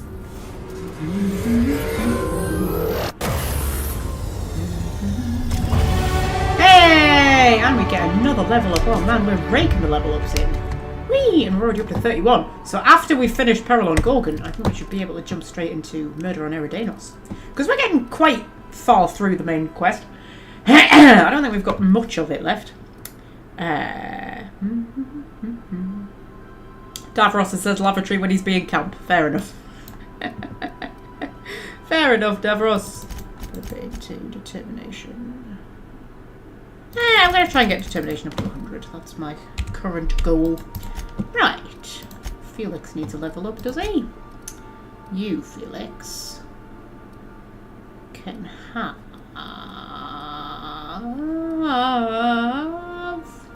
That'll do, I reckon. You can have that. Anybody else need a level up? Vati needs a level up. You can have... Yeah,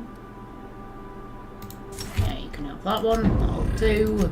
Vicar Max, what do you fancy, my love? You can have that. Sam, who I will almost certainly never take with me. But you know what? You can have that. There we go. I'll level you up anyway, just so you feel included.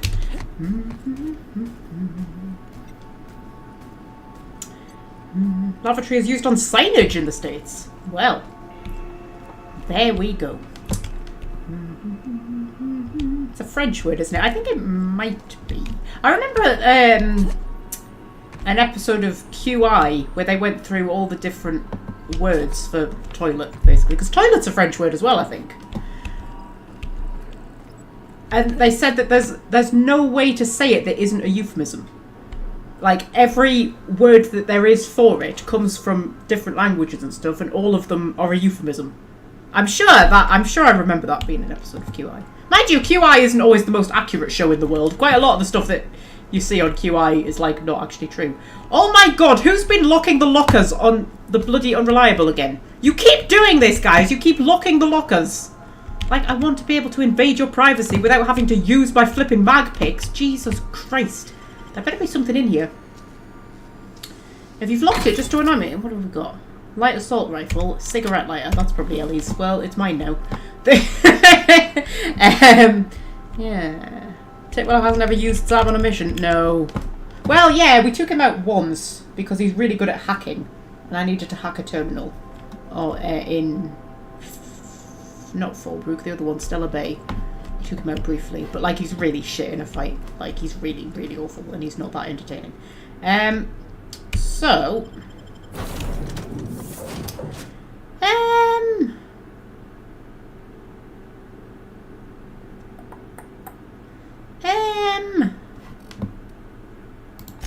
Should we bring my adorable team? We'll bring Pavati and, not Vicar Max, Felix. There we go, they're my adorable team.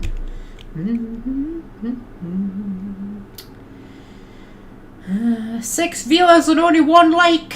Just saying. Also, Scorpio's asleep on the floor next to me and I've only just noticed. Have you been there this whole time, Scorpio? Have you been there this whole time? I didn't even notice. You've been so quiet. He's like, yeah, I'm trying to fucking sleep, but you're bloody sitting there yelling on all the time. I'm sorry, Scorpio, but if you do choose to try and sleep next to me when I'm doing a live stream.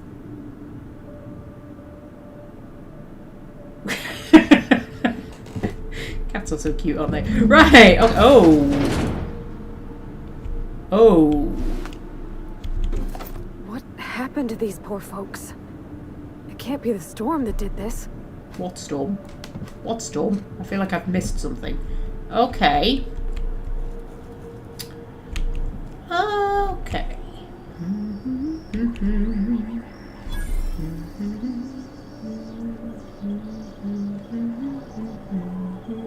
Sorry, I'm reading the chat. Right. Okay. So, ooh, there's a thing I can pick open. It's because I've got my lockpicking team, although I'm getting a bit short on mag picks. It's all in the wrist. That was too much information, Felix. I don't need to know what you get up to in your personal time.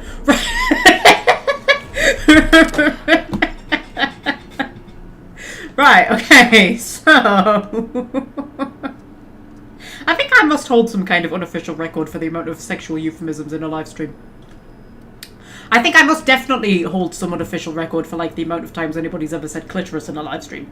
Because I remember one of the Stray live streams got quite clitoris heavy, didn't it? There was a lot of clitoris action in that live stream. I feel like if you, like, put together all of my sexual euphemisms, that must be, like, more than any other streamer ever, surely. Right, okay. So, reception log. Oh, that's a lot of logs. Day 1 to 110. As per my required duties, I'm keeping a visitors log. Day 1, no visitors. Day 2, no visitors. Day 3, no visitors. Day 61. Sometimes we experience long power outages. Sitting in the dark, listening to the storm beat at the walls. I've got a lot of time to think. It begs to be let in, while I would pay to be let out. Okay, day 61. Losing the plot a little bit. Day 108, no visitors. Day 109, still no visitors. That's like the visitor log of my flat. If my flat had a visitor log, that would be it.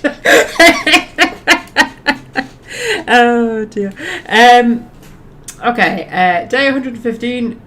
Why are there a bunch of tailless sprats running around? This facility doesn't have a sprat catcher on the roster. Maybe I should file a request with acquisitions for one. Teacup canids are famed for their ability to hunt sprats, after all, and for keeping people company. Day 116, no visitors. Day 117, no visitors. Can't finish my game of solitaire. Someone stole a handful of cards from the deck. So there's more than one person on here then. Either that or that one person is going insane. Day 118, desk unmanned, unsuccessfully hunted for the missing cards. Day 157, canid request was denied. Day 158, we've run out of cathanoid. Our first restocking shipment isn't set to arrive until the new fiscal year. I guess that delivery will mark the facility's first visitors. Now there's something to look forward to. Day 159, did some digging in the system records. It turns out our supplies are set to be delivered by, get this, a crew of auto mechanicals. Day 182, thought I heard knocking on the front door, but it turned out to be just some thunder, always thunder. Funny how it can sound like so many different things. A boom, a crack, a snap, knocking, laughing, screams. Oh, wow, okay. Day 277, I've started venturing outside. At first I worried something fierce about all the lightning strikes. Sometimes the electromechanical turbine goes on the fritz without warning. But I'm out of cards and out of caffeinoid and there's not much else to do. Day 301. Turns out I no longer need to feel safe. What I need is to feel alive. Outside the wind howls like a raging god and the rain stabs into my throat like 1,000 tiny frozen needles. And in that pain, I feel so very alive.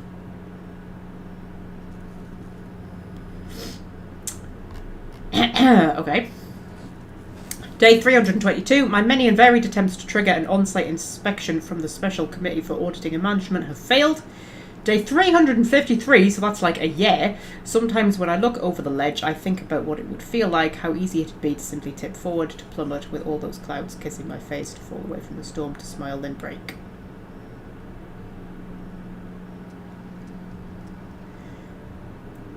Okay. So, I'm confused. Was there just one person on their own here then? Everything's going to be okay. Oh. Well, okay, there's a dead person here, and there's an alive person there. And he's going to take care of you. It'll be okay. I mean, there must have been... What were they doing here? Like, it's a pharmaceuticals platform, so presumably they were manufacturing or experimenting on or something like that. Pharmaceuticals. So it must have been staffed. It just never got any visitors. Keep it together, Kelly. Other than the staff. And also there's all the mechanicals. Okay. Okay, hello Kelly, are you alright? Just breathe, Kelly. Everything's going to be alright.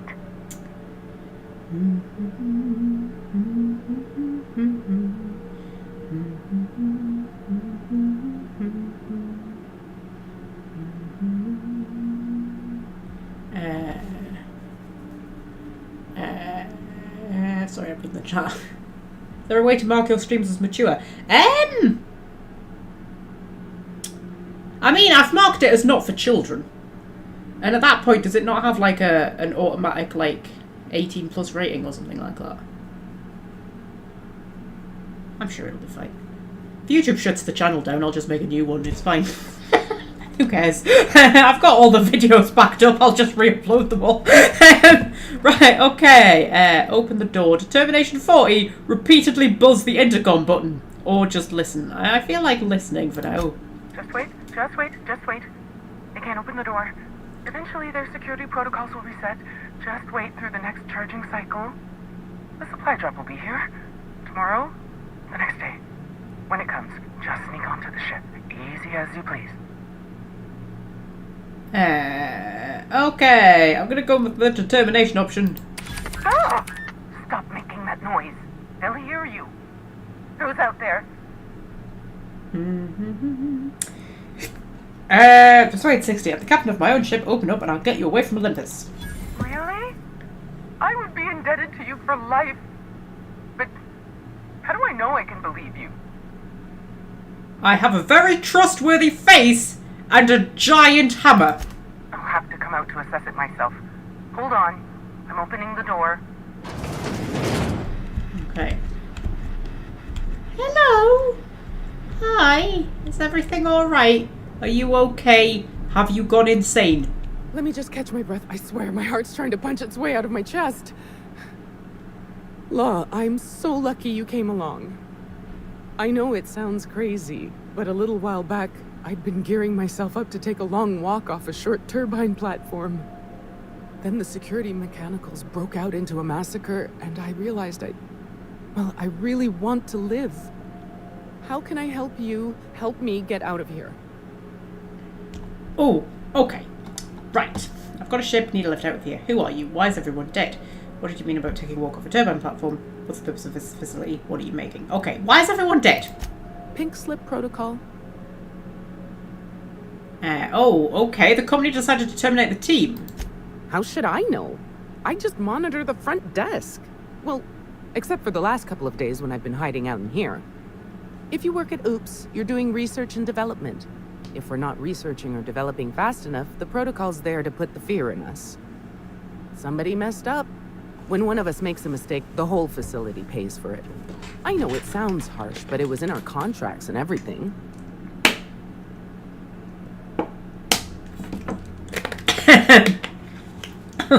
The place is called Oops. Yep.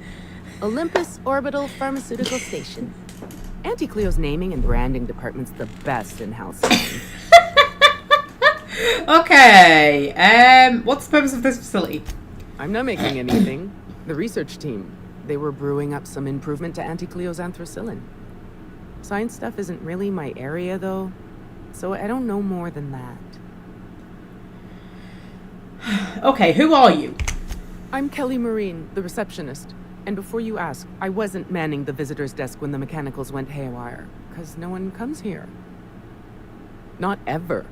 Not since all us station workers were dropped off at the start of the project a year ago. Okay. Why are you working as a receptionist if no one ever comes here? You're an odd one, aren't you? No respectable company operates without a receptionist. Project's on a yearly rotation cycle. Once a year, Auntie Cleo reviews our work and decides if we get more rations, personnel, deadlines, that sort of thing. At first, I thought it was an honor, getting assigned to a lab up in the ether high above Olympus. But I didn't know what it'd be like, day in and day out. Okay, I'm guessing it was boring. Cabin fever sets in at about 90 days. Auntie Cleo's official term is contagious irritable claustrophobia. And it ain't covered by the company's medical policy. Okay.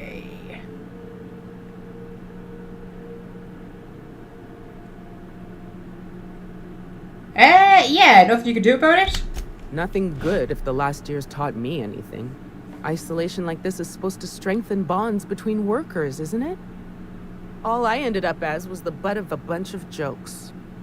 But enough about me. I never did ask why you were here. Okay, I'm looking for Dr. Jasper Lowe. If I had to guess, you'd probably find his body either in his office or the labs. Or heck, he could have been on the toilet. I don't know. No bones about it, he was the smartest of us all. Maybe he evaded the automex too. Okay, I'll check Jasper's office. Watch yourself out there. If it's all the same to you, I'll just sneak my way onto your ship where it's safe. Drop me off on the groundbreaker and I'll be out of your hair in no time.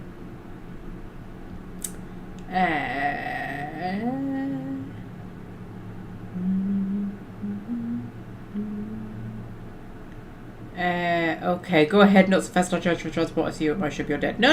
You can go and hide on my ship, that's fine. Oh, thank you so much. I'll just hide in a crate or something. You won't even know I was there. Here, this is my official laboratory headgear. I won't be needing it anymore, so it's all yours.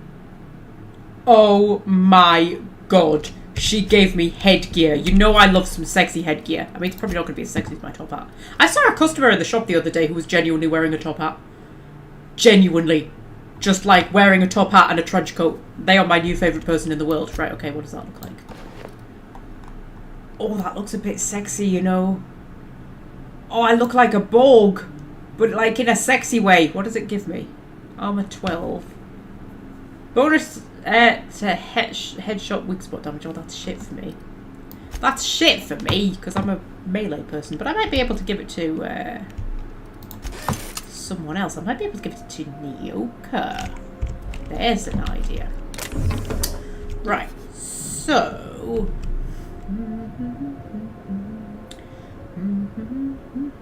Magpie down to 501 subscribers. Almost time for another 500 subscriber special. We never had an original 500 subscriber special.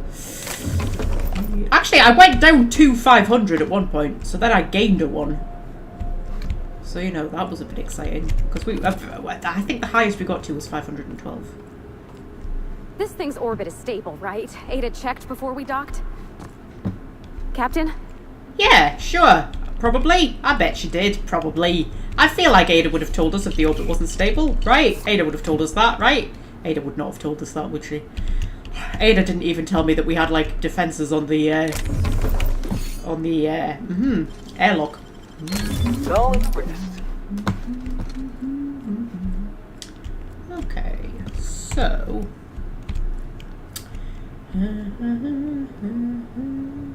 Sexy Borg, you mean like 7 of 9? Yeah. I think she was sexier in Picard than she ever was in Voyager, you know. I never liked the jumpsuit look. I just like, I wasn't into that.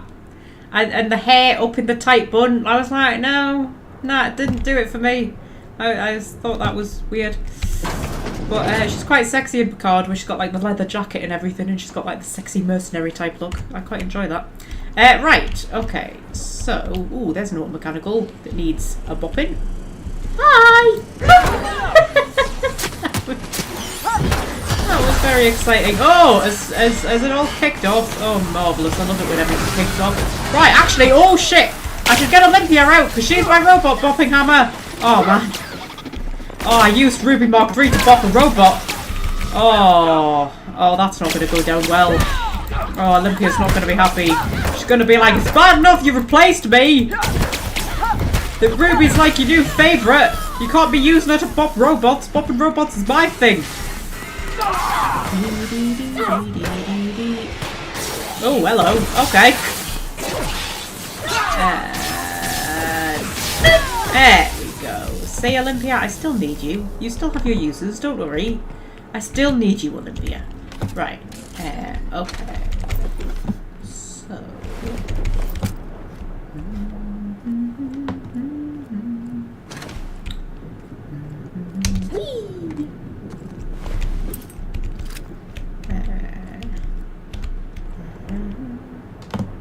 Olympus Orbital Station Key. Well, I'm sure we'll be able to get that from somewhere. Actually, could I actually pick that? Oh, I could. Oh, look at me being good at lockpicking.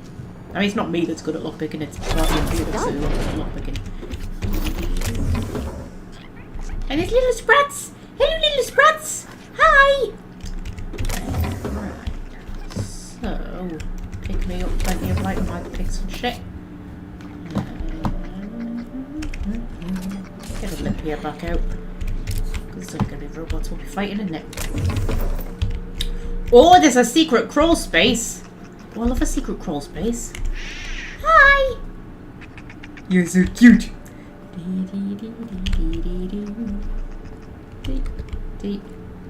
Oh my god, I can pick open everything when I've got Perverted Felix with me. I can persuade everybody. Like, you know, they're just my favourite team, I think. I think they're my favourite team. Even though, like, Nyoka's my favourite companion.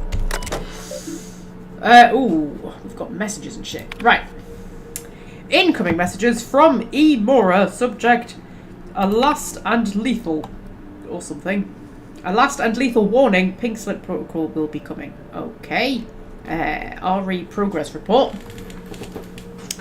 Advisory notice to the lead chemist at the Olympus Orbital Pharmaceutical Station. No satisfactory results have been submitted in 11 months. Pursuant to clause 0059-PSP-733.25, if measurable and material proof of progress are not approved within 31 days, station personnel may be found to be in dereliction of duty and as a result could be prematurely even terminated. Preliminarily, honestly. Where do I get these words from? Anti-Cleo's corporate headquarters, Special Committee for Auditing and Management. Who cares about your health more than Anti-Cleo? Nobody.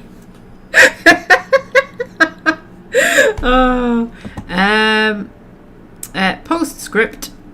Jazz, my darling genius, as you are likely now well aware, I must humbly regret to inform you that my exhaustive efforts to protect that beautiful, oversized brain of yours, and consequently its nefarious agenda, are in fact failing faster than your rumoured last project on Gorgon. I repeat, the corporate hounds are onto your dodgy scent, and it's made them thirst and bay for blood. If I cannot supply the executive floors with tangible, undoctored results, and soon, I'm heartbroken to report that Pink Slip Protocol will be initiated by a majority vote and the project will be scrubbed wholly and completely. I trust you understand the full weight of what that means.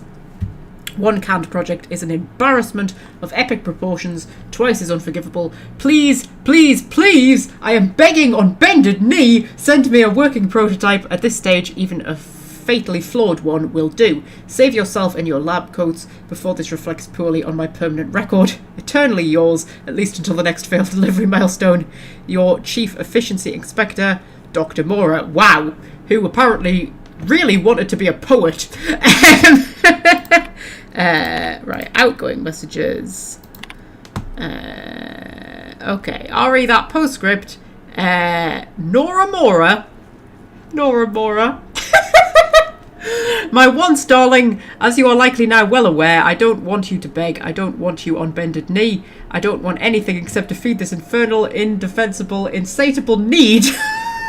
I'm so close, so very nearly on the cusp of salvation. Then and only then will I send you that blasted ampicillin. A ludicrously simple modification I could formulate in my sleep, were I ever able to sleep. No longer yours, no longer anyone's, but that elusive and fleeting embrace of chemical virtuosity. With respect, Jasper, you understand, do you not, darling? From the very first test, from that first accursed step, every path, every infinitely random dice roll of emerging cosmic roots was leading to the same destiny. Does anybody have a fucking clue what is going on here? Christ almighty. And then we've got drafts. From just below, subject venting, do not send. Pink slip protocol, really? You hullheads went there? Never would I have thought you'd stoop so low, or more accurately be so moronic as to cut off your own nose despite your faces. True, the project was delayed, but we all know I would have delivered more than adequate results eventually once I'd ascended to the highest peak of my genius. We were less than months away, not that I'd expect a pea-brained layman to understand. Nora is wasted on you lot, I'm wasted on you lot, and might I just add, though I might have invited you to do your worst, you did try your best, but I'm still alive. Nevertheless, I do go on, and I never ever forget. Payback will be swift. I scarcely think you'll see it coming. Just as soon as I perfect my formula and can focus on other matters, then you will rue the day you pink-slipped the great Jasper Lowe. Buffoons, eternally misunderstood and undervalued, and still misappropriating your precious company resources, the employee formerly so known as Dr. Jasper Lowe. I can send the message. Should I send the message? I want to send the message. Should I send the message? Should I send the message? Oh, I'm going to send the message. Oh, I could cause all manner of chaos if I sent this message. But then they'd know he's alive. I want to send the message. Should I send the message? Should I send the message? I want to send the message. Oh, I'm going to send the message. I sent the message! Unable to send. Reason... lack of power from facilities. Primary source. Oh, man! Oh, Howie. Right. Okay, so... There's a dead scientist.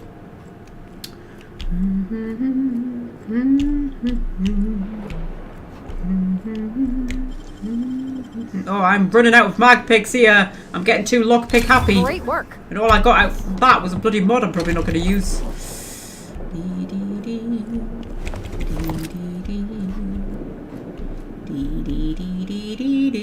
One bean is a tragedy, two teams is a blunder. Hello, Jasper. Okay, I can pick that open as well as I am magnificent. You've already said that, Jasper. That's the key card that I needed to get in here. So, you know, that's useful. Oh, there was a little crawl space I could have gone through. I could have just gone through. Pick up Dr. Lowe's Sky High Mix. Interesting. Yeah, it's just a little crawl space there. That's fine. Hello, Jasper. Shush. Talking. Concentrating. Damn it. I almost had it. The formula was in my mind and I almost had it. I was so close to a breakthrough. I could practically taste it. You really did pick the worst time to manifest. Okay. What formula are you talking about? Sky High. My magnum opus of psychostimulants. I feel like I've already explained this to the last hallucination. Oh, hang on. I see what's happening. You're real. Ergo, not a hallucination. This is interesting. I have several questions for you. Let's start with the obvious. Who are you, and how are you even alive? Okay. Let's skip the introductions. I need access to the chem lab. I was going to ask you the same thing. What happened here? When I figure that out, I'll tell you. I'm not Alex Hawthorne. Titwillow. Come on, man. You've learned to be proud of the Titwillow name. You've learned to proudly proclaim that you're Titwillow. You don't want to be going around telling people that you're Alex Hawthorne.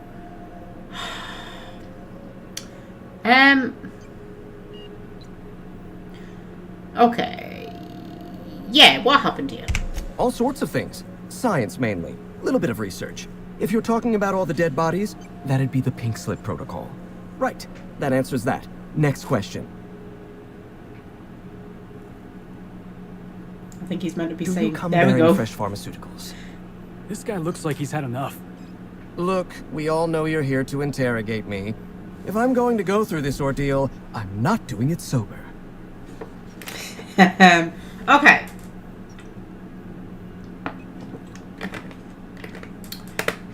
Ooh. Well, I could charm him and offer him some drugs. Yeah, sure, I'll do that. New friends mean new birthdays to keep track of. And I can't spare much room in my mind palace for frivolous trinkets of information. But in this case, I'll make an exception.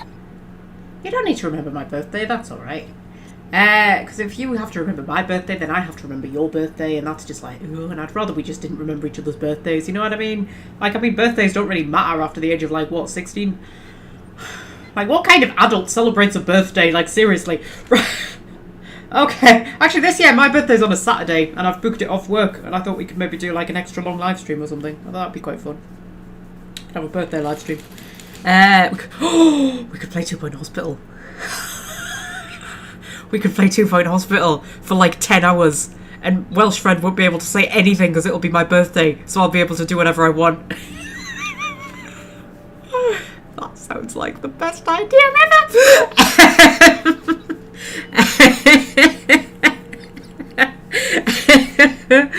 Right, okay.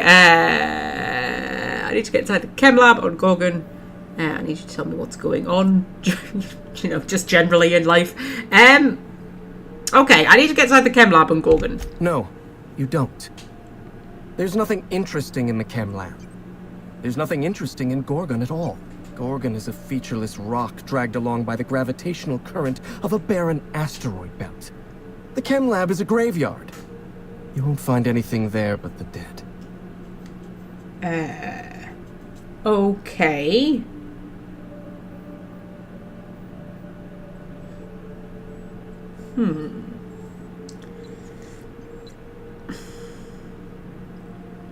It's the truth I'm after. The truth? What are you, some kind of hero from those old contraband serials? Digging through corporate secrets, stopping at nothing until you discover the truth? If you've set your heart on exploring my old labs, I won't try to dissuade you. Indulge me with a favor, and I'll give you the access you want. The electromechanical turbine is offline. Without any power, I can't possibly continue my work. Be a dear and reactivate it for me. That's all I ask. Okay. Yeah, sure, I'll take care of it. Take the elevator to the storm platform at the top of this facility. Reactivate the turbine, and I'll give you the access you want. Okay, that sounds like a plan. Because then, once I've reactivated that... I'm just nicking all of his stuff, it's fine, he doesn't mind. Once I've reactivated that... I should be able to send the message! Right, I should definitely be able to send the message, hopefully. So...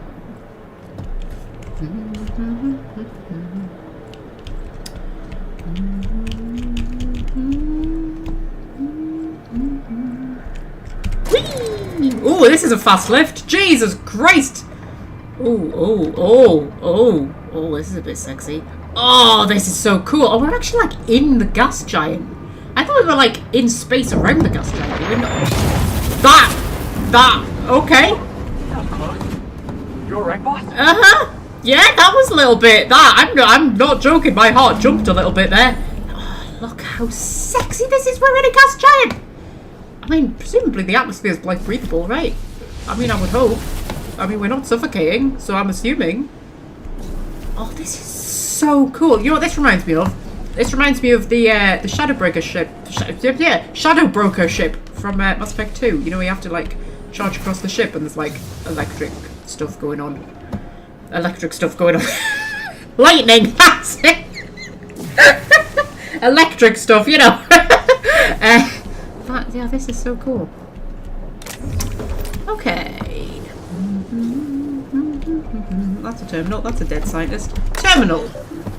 Activate electromagnetic turbine. It's not going to be as simple as this, is it? Failed. Maintenance required. Tower 1 and 2 offline.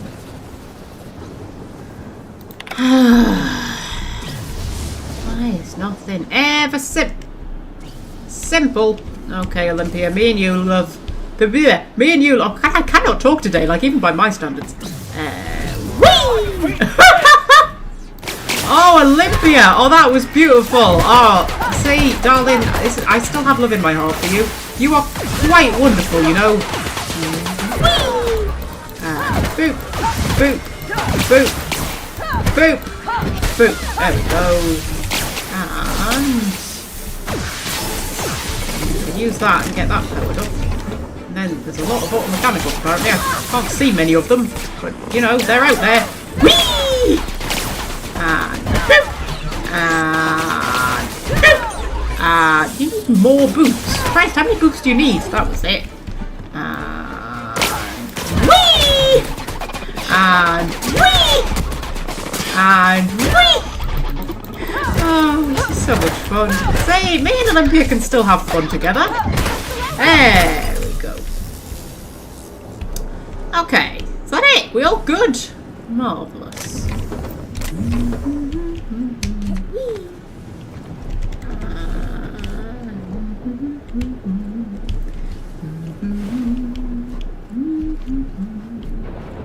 It's sexy up here, mind.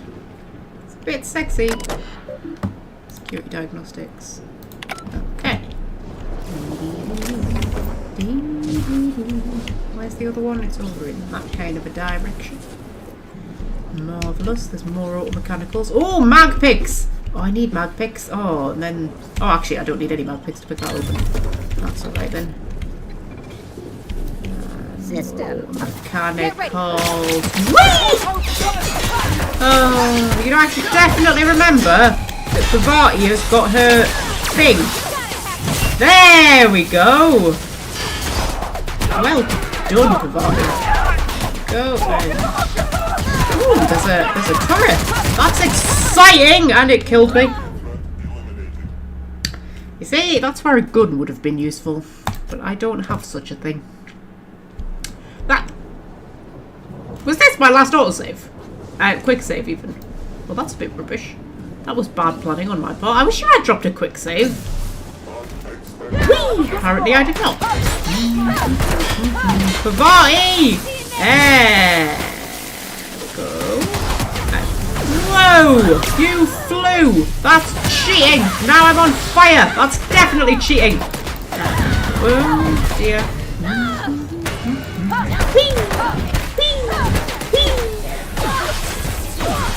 Okay.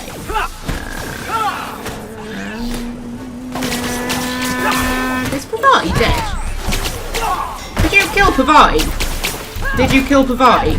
Be honest. Don't lie to me. I'll know if you're lying. I will know if you are lying. Did you kill Pavati? Well, wow, you flew really well.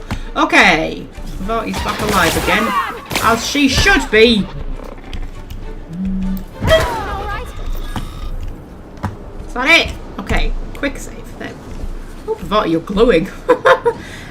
Right. So.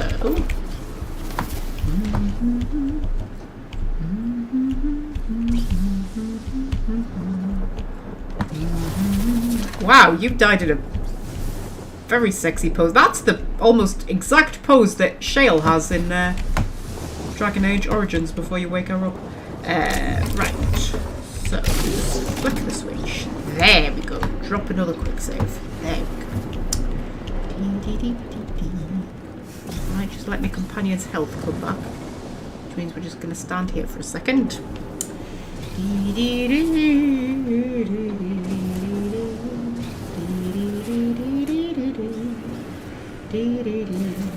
Any thoughts on Atomic Heart? What's Atomic Heart? Have I missed something? I don't know what Atomic Heart is. Whee! Oh, there's a red thing over there. Oh, is that a turret? Are they turrets? Ah, it's a turret. You see, Titwillow's not equipped for taking out turrets. I think the best thing we can do with turrets is just kind of avoid them. I think that's the best thing we can really do.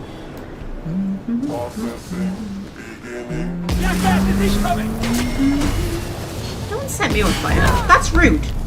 Right, has nobody ever told you that it's rude to set people on fire? Right? Did your mother not teach you manners? You do not set people on fire. It is rude. Alright? It's rude. I mean, you can bop them with a hammer if they're, you know, a bit of an arsehole. That's totally, that's allowed. That's acceptable in the rules of etiquette. But like, you don't set people on fire. Very rude. Still alive. You're still alive. You're still alive. What's your health on? Oh, you're nearly dead. There we go.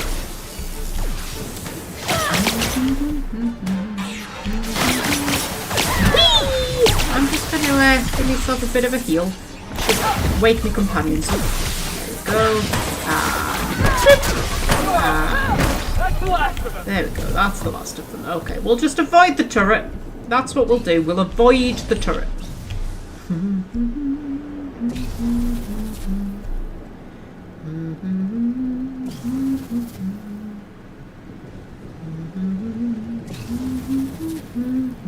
It's a video game set in Russia, kind of like BioShock. Oh! I literally never heard of it.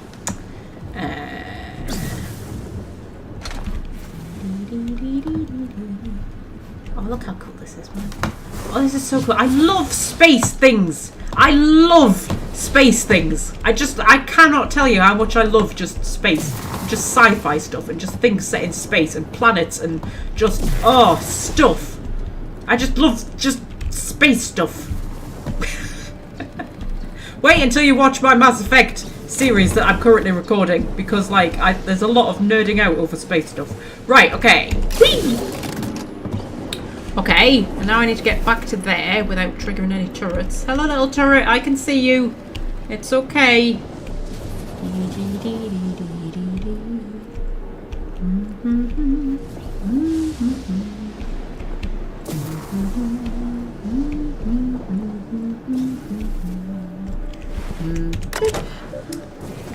Okay, activate. Hey! Marvelous. You sure we can't hang around for a bit? I want to get a look at its innards. I mean, it is quite sexy. Oh, look at it. Oh, sci-fi is just the best, isn't it?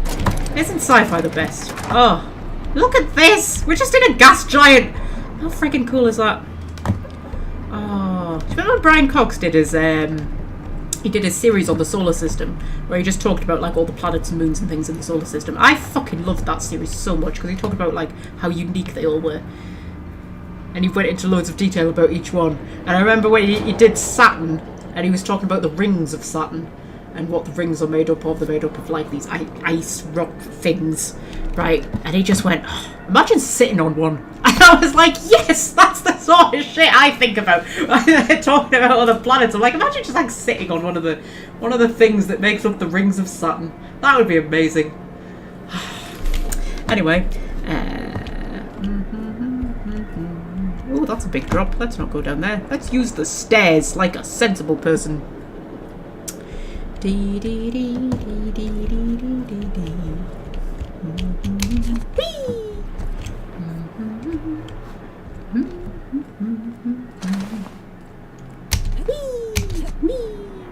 Whee! Hello, love. You alright? Facilities back on the grid, and my pipes again floweth with the sweet, sweet essence of my salvation. Okay. I suppose I have you to thank for realigning the machine. Of course, Jasper, you imbecile. Okay. Jasper, I'd like you to concentrate. Right. Yes, of course. You'll need my voice to get into the chem lab. I'm obviously not coming with you, so I'm giving you a recording of my dulcet speech. This recording should get you into the chem lab. I hope whatever you're after is worth the trauma. I wouldn't go back there if I was higher than the mercury levels in a can of salt tuna. Wait. Take my gun while you're at it.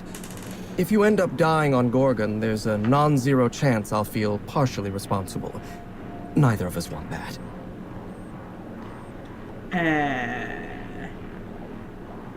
Okay. Oh, I could give him some adrenotime. That seems incredibly cruel. Do you know what? I'm just going to leave him to it. Solutions are clamoring. I must refocus my attention for the moment.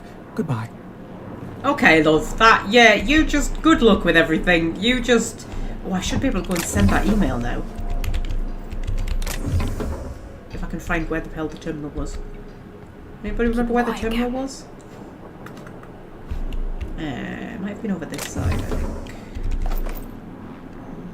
Yeah, that's this Sky High mix. What does it actually do for us, this Sky High mix?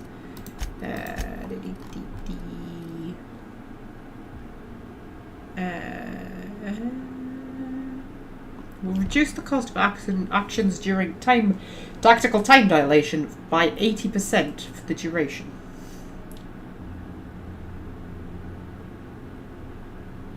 I mean, that's sort of quite good, I suppose. It's not mind-blowing. Right.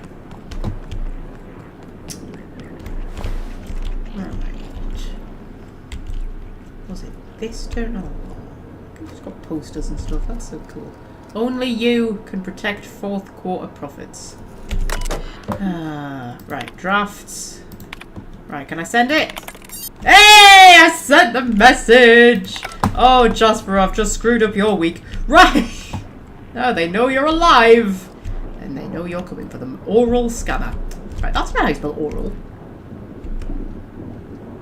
Is that a different kind of oral? As in oral. Oral. But it was a voice recording, so it would be oral, like as in talking. But that's spelt with an O, isn't it? Have I gone mad? Do you know what? It's fine. Right. Right, so... How do we get out of here? That's the lift up.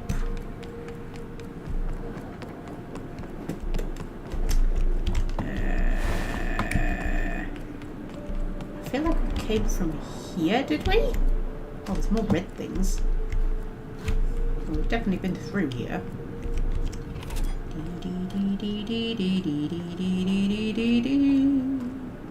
About lighting a match on Titan. Yeah, with all that liquid methane about. Chuck it into one of the liquid methane lakes. It rains liquid methane on Titan. How friggin' cool is that? And it falls really slowly because it's got a lower gravity thing. How friggin' cool is that, man? How? That's just the coolest thing you've ever heard in your life.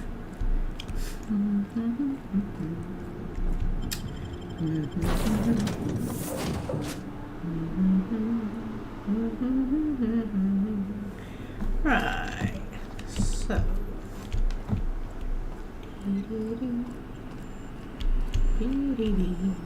that's just going to take us back to Gordon, isn't it? Did what's her name sneak on here?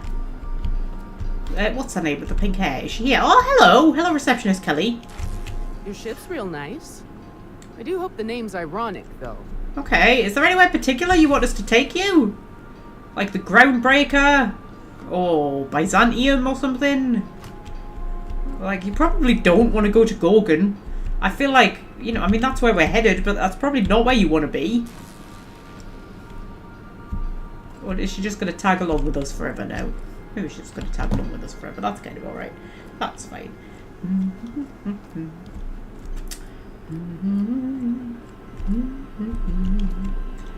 Right, oral scanner on Gorgon. Experiment perilous. Gorgon landing pad. Let's go. We are now in orbit above Gorgon. Yay! Oh, look how pretty it is. Oh, so pretty. So pretty. Whee! Take someone to watch your back, please. I always take someone to watch my back, Ada. Ooh, who should we take? Should we take Team Adorable? What should we take? I don't know. Let's take Pavati and Nyoka. That sounds like a plan. Because Pavati's got all like a lockpick and persuade and stuff like that, but then Nyoka's more of a fighter.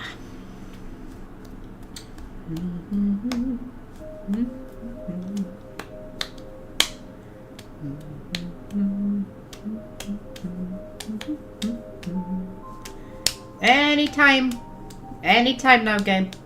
Anytime at all. Anytime. Really, just whenever you feel like it. Thank you. Look at those stars. Don't it make you feel small in the best way? Yes, I love stars. So that's pretty much the only thing I miss about living rurally. I used to live in the Scottish Highlands and it was very, very, very, very, very rural. And when you went outside, there was no streetlights or anything. So when you went outside at night, you could just see all the stars. Whereas where I live now, you go outside at night and there's like 4 stars. Because of all the light pollution. It's a bit like, oh. But I am quite close to Kielder National Park. And Kielder National Park has the darkest skies in Europe. And is known for its stargazing. So, there you go. And it does have an observatory that I keep meaning to go to, but I've never actually been to yet. But I mean, you could just drive up to Kielder National Park at night and just look at the stars. So, how's about that? Darkest skies in Europe. Not just Britain, Europe. But anyway. And also I think Kielder has like the most snakes in Britain, I think. Well, it might be Northumberland National Park. That's right next to Kielder though. Certainly a lot of snakes. I don't know if it's like the most snakes in Britain, but certainly a lot of snakes. Whee!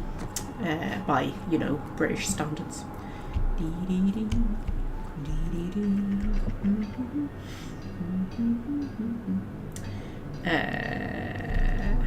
Right.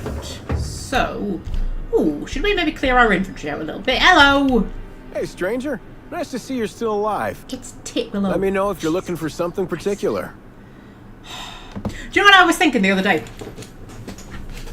You know about all of these advancements in AI, and some people are saying that they're going to replace voice actors with AI, which I think they should absolutely not do, because voice actors are incredible. I find actors generally I find fascinating, but voice actors in particular I find so fascinating. But something I did think was, because AI can like imitate certain people, I thought they could use a combination of the two, couldn't they? They could use a combination of voice actors and AI, because then you could do things like have the characters call you by the name that you've actually picked. That would be really cool, wouldn't it? That would be a good use of AI in voice acting. Like you don't replace the voice actors with AI, but you could put AI in so that they can make those characters say whatever name you've put in. I think that would be really cool if you could have characters actually call you by your name. I think that would be really cool. And because things like, I always laugh during the final romance scene with Liara in Mass Effect before the final battle in Mass Effect 3. You have that romance scene, and it's the best romance scene I've ever seen in any game, honestly. It gets my heart fluttering. It is wonderful. I love it. It's brilliant. But the bit that always breaks the immersion for me just slightly is the bit where Liara goes, "I love you, Shepard." And it just always makes me laugh, because I just think, like, I feel like we're probably on first name terms by now, Liara. Just the fact that she calls you Shepard, I just find really funny.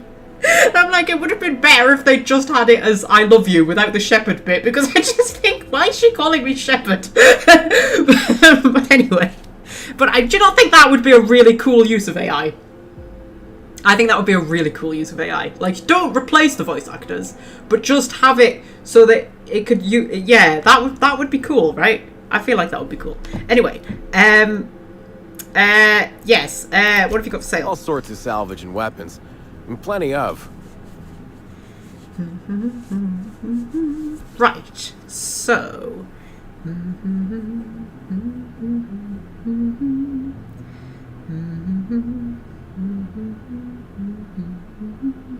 Right, sell, I need to sell all my ammo, because I never ever use it, so I shall sell all of that. I shall sell all of that. I shall sell all of that. I can probably sell most of this shit. I can sell that. What the hell is that? Employee benefits. Science weapon. This experimental device was created to keep employees on their feet regardless of how much pain or exhaustion they may be experiencing. As all good workers know, unconsciousness is just another word for wage theft. Oh, would that like wake my companions up if they fall in battle? That seems cool. Ooh, 770. Jesus Christ, I might keep one of them for Bravati. Sell the other ones though. I only need one. That can go, that can go. That can go. That can go. That can go. That can go. That can go. That can go. That's the same flamethrower, so that can go. There we go. That can go. That can go. Those can go. That can go. And then loads of mods. I can probably sell most of these. I probably don't need most of them. Oh, I feel like I need to go through and mod everything though, don't I? And then all of this shit I need to go through at some point. But right now, I just kind of can't be bothered. I shall sell all my junk though. There we go. And then I'm going to repair all my stuff. There we go. Okay. Marvellous.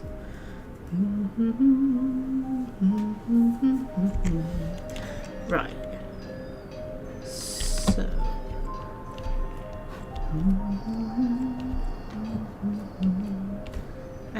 The oral scanner is 192 meters in that direction apparently, but I can't get to it through a wall. So, I'm gonna have to go the long way probably. Ooh, map's loading. Come on, map, load. There we go.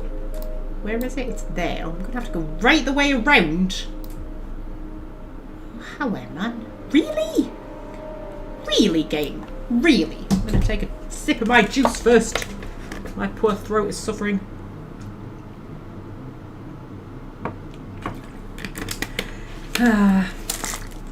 All these Mass Effect videos I've been recording. I'm so excited for the Mass Effect series to start going up. It's going to go up on the 1st of October. That's when the first episode is going to be. And then it's going to go up weekly on Wednesdays. And the lore videos are going to start going up from the first Sunday in October, which is... Hang on, I've got it all written down. The 5th.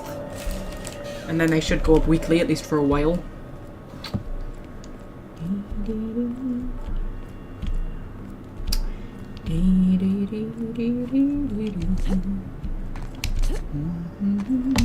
I'm going to try and get some fan fiction ready to go up as well, because I've been working on Living Legends again. Have these bloody marauders come back? Guys, I've killed you lot twice. And you're going to make me do it a third time? Really? Really? Okay, fine. Fine. Mass Effect Halloween series. I suppose it is. I suppose so. Yeah, I'm very excited for it to start going up though. I think it's a very me kind of series. Like, I'm not trying to make it a good series particularly. But there's a lot of just me rambling about Mass Effect. Whoa! Whoa! Oh, and you killed me. Okay. I mean, Titwillow took like 3 sniper shots to the face there. That was actually quite impressive. Think you'll ever finish the Alphabet series? Possibly. I would like to, yes. But... yeah, I think I'm going to use it more for like smaller topics that I can't get a full video out of. You know what I mean? And then bigger topics are going to get like their own videos and stuff like that. I've got a list. I've got proper color-coded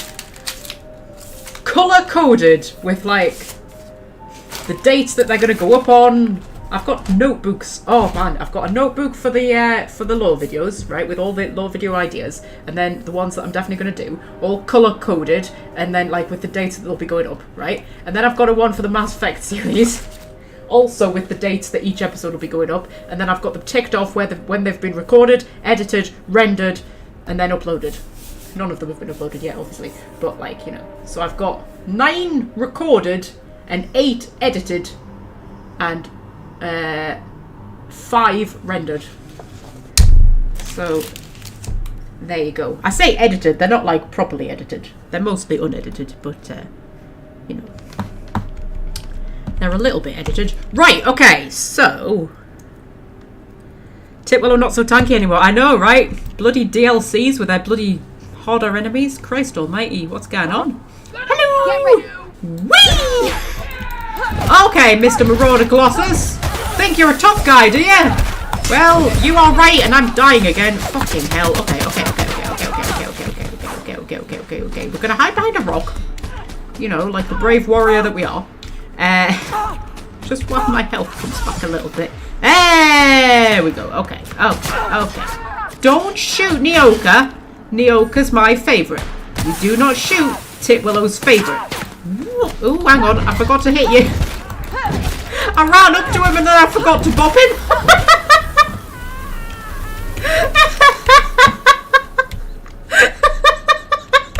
Just imagine Titwillow running up to him and then being like, I've forgotten what happens next. I know I'm supposed to do something. Oh dear. Right. Oh Christ. Okay. So, we need to follow the trench, don't we? Follow the trench. More?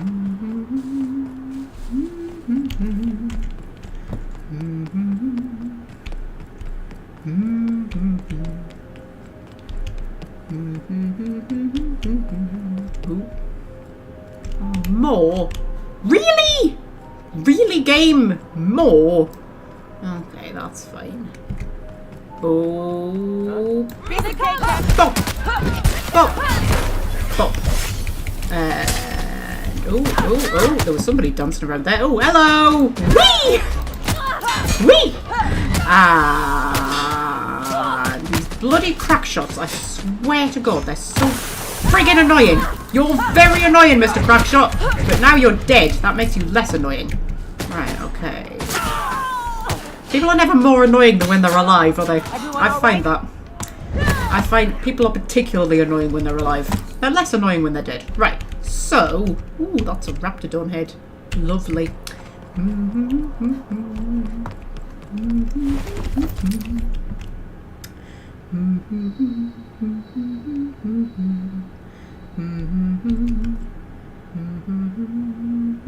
Welsh friends come to give me a stern talking to. Oh, were you saying Titwillow had come to give them a stern talking to? I'm going, what are you giving me a stern talking to about, Welsh friend? What have I done?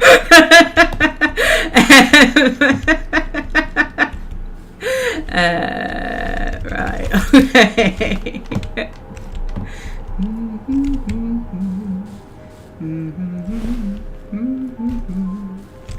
Which way am I going? Well, that's just into a something. Is this a cave? Is this a cave? This looks like a cave.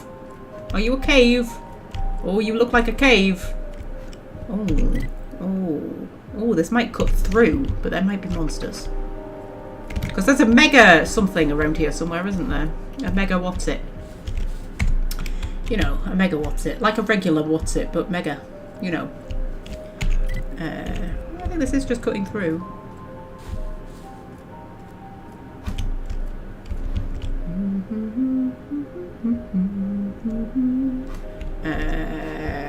Which way am I going? That way. Yes? Yes. Oh, I used a shortcut. Marvellous. You're in trouble now, young lady. One of my favourite bits of Doctor Who ever is when he tells the gas mask zombies to go to their room. Like, do you remember that bit where Christopher Eccleston just goes, "Go to your room"? I mean it. I'm very, very angry with you. Go to your room. I always remember that scene. It's one of those scenes that just sticks in my head. Christopher Eccleston was such a good Doctor, wasn't he? Oh man, that series. I mean, it was the first series of Doctor Who I ever watched, and I was like prime Doctor Who age. I think I was about 8. So that's probably why it sticks. But I mean, like that series of Doctor Who was friggin' brilliant, man. I was never so taken with David Tennant, you know. I'm a weirdo. I sort of like David Tennant. I'm kind of like, he was all right, I suppose. You know, he's the one I'm kind of least taken with. I was never a fan of Martha. I wasn't much a fan of Rose either, actually. But you know, I did like Christopher Eccleston. I want to get on this rock. There was no reason for me getting on that rock. I just wanted to get on it. Right, okay. So, drop a quick save. And boom! Wow, you survived my boom. Well done. Then you shattered into a million pieces. There we go. And boom! Oh, you are going to try and boot me! Oh, you're trying to boot me with a hammer, are you? Oh my god, you've got a Ruby Mark III who you tried to boot me with. Well. I have the one true Ruby Mark III.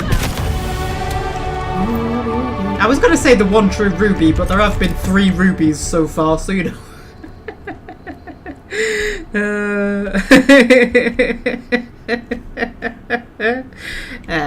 Right, okay, so...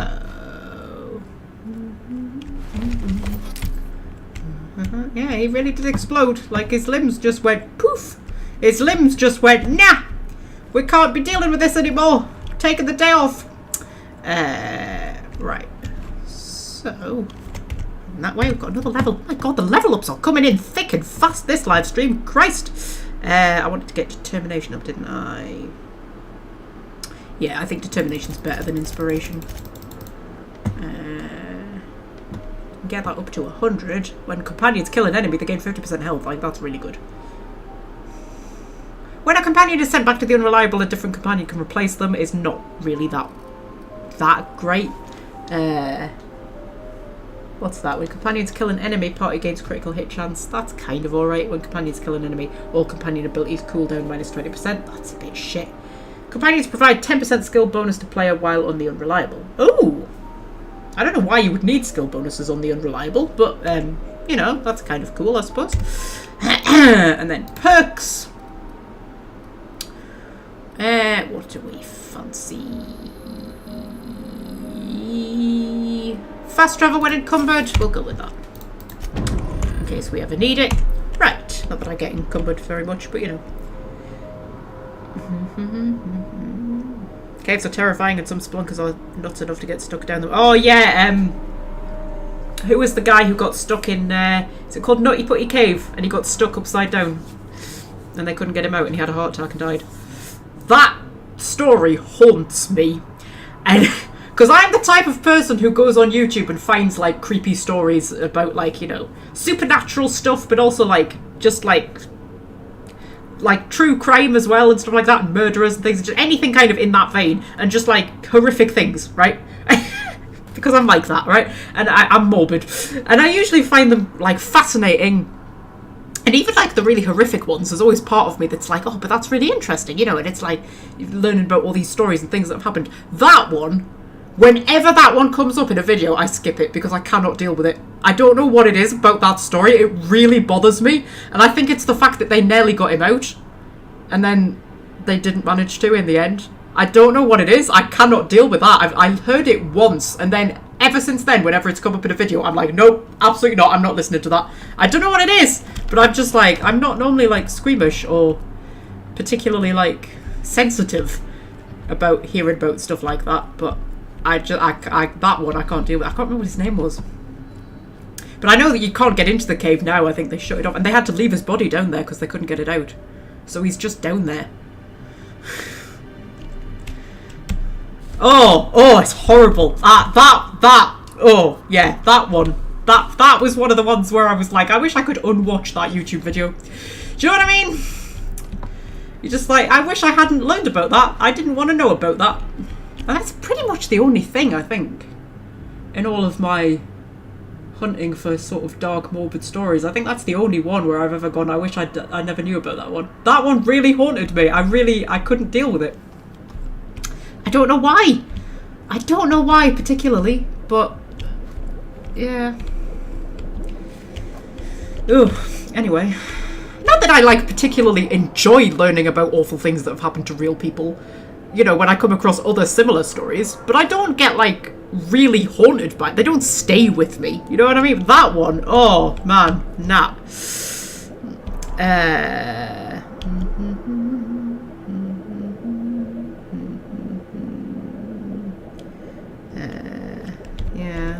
But like in general, I quite like being in underground spaces. I'm weird. I love a cellar. Like when I visit a lot of like castles and manor houses and things like that, and I love a good like underground bit. I find it very relaxing. They're sort of like tunnels. I love tunnels. I don't know what it is. I like being in like underground tunnels and like you know when you can visit like old mines and things like that. I mean like proper ones with like guided tours and things like that where it's all safe and nice, not just like going randomly exploring mines. But like you can go underground and into like, you know,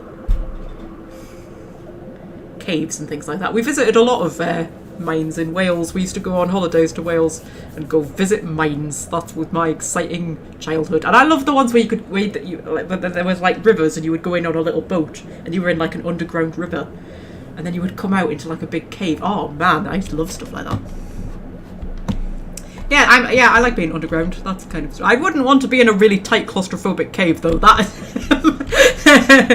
where that I might get stuck in. I wouldn't want to just go randomly exploring caves. You know, We go into like proper, you know, caves. Hello. That's some elite trooper, but that just materialized out of thin air and dropped to the ground. Everybody else saw that, right? Everybody else saw that. Am I going mad? You looked like a little robot or something. But you weren't, you were just some armor.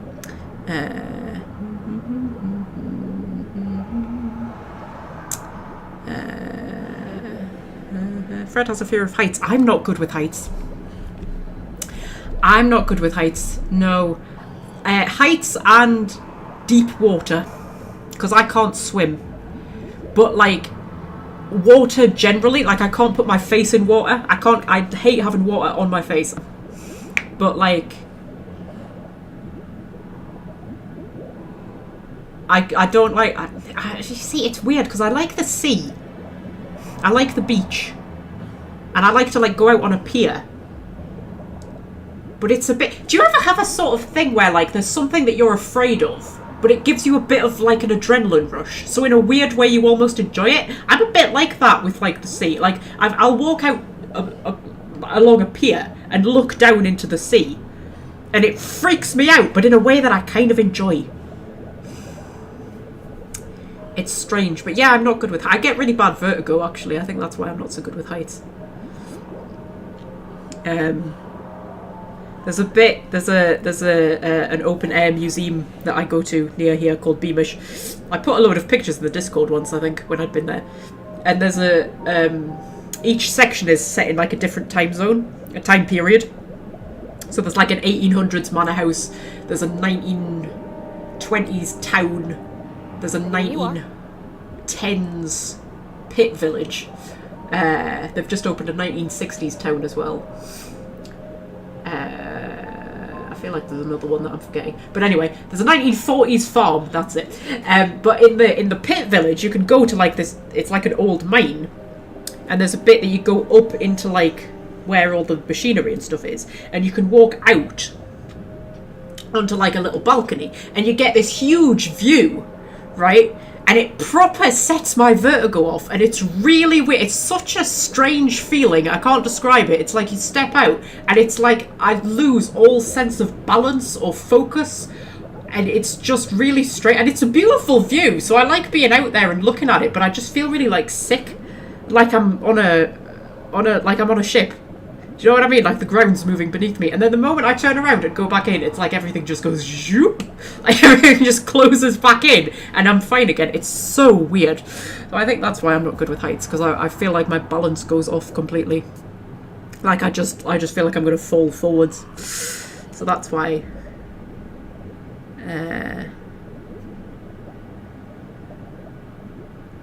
Yeah.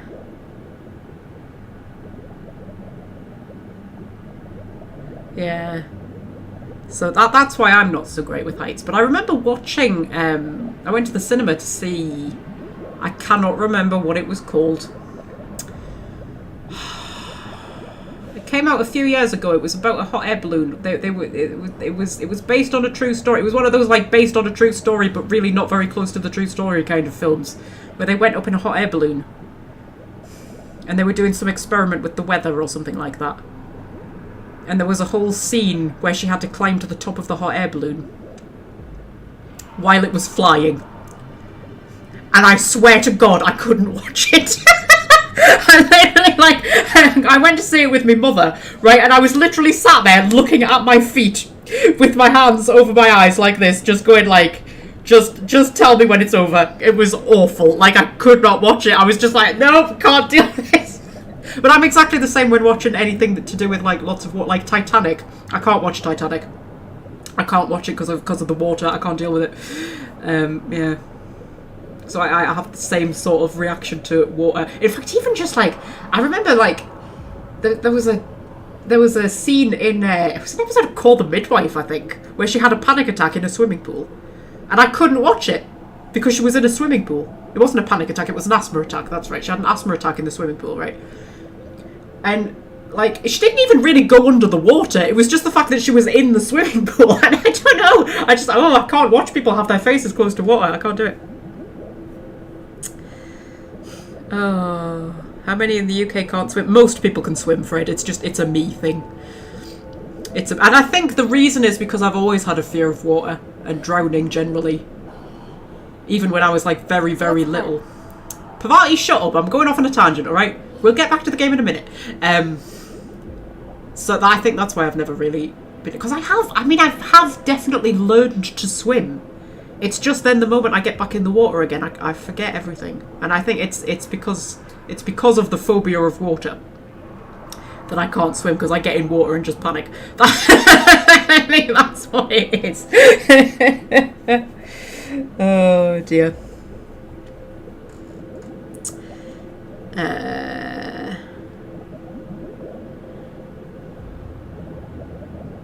Yeah. There we go. Now we've had a little talk about phobias and whatnot. Right, okay, so should we continue? But being underground in caves and tunnels, oh, I'm fine with that. I'm fine with that, apparently, as long as I can get out.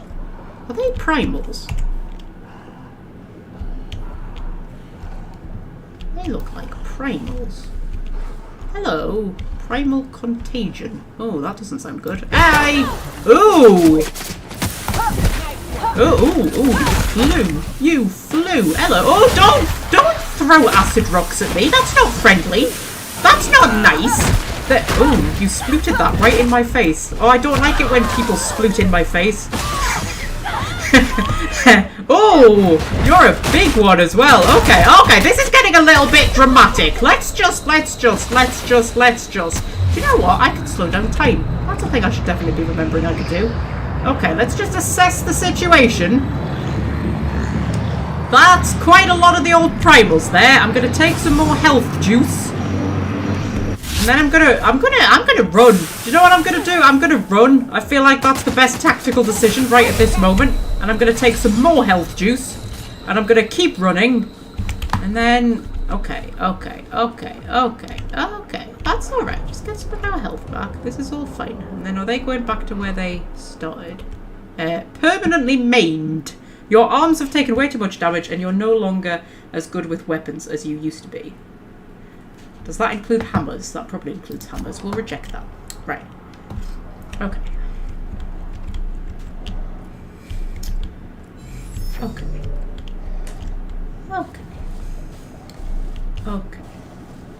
Okay. You're a bit separate from the rest of the group. So we can probably sneak up on you. Whee! There we go. And 2 bops should take you down. Marvellous. And then we can handle the bigger ones. That's fine.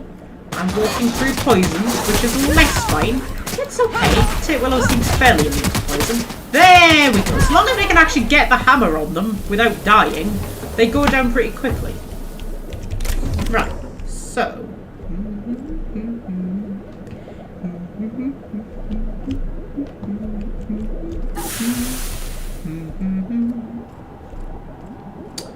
Right.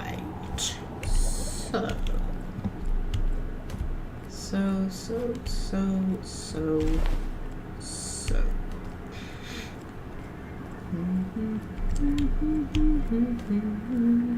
I like how you could just say no to being permanently maimed. Well, I mean, you know, I am Titwillow. If Titwillow doesn't want to be permanently maimed, nobody is going to have the nerve to force her to be permanently maimed, right? The laws of the universe will bend to Titwillow's will, because they'll be like, we're not taking on Titwillow and her hammer. We're not going to upset Titwillow. We'll do whatever she wants us to do. Right, so...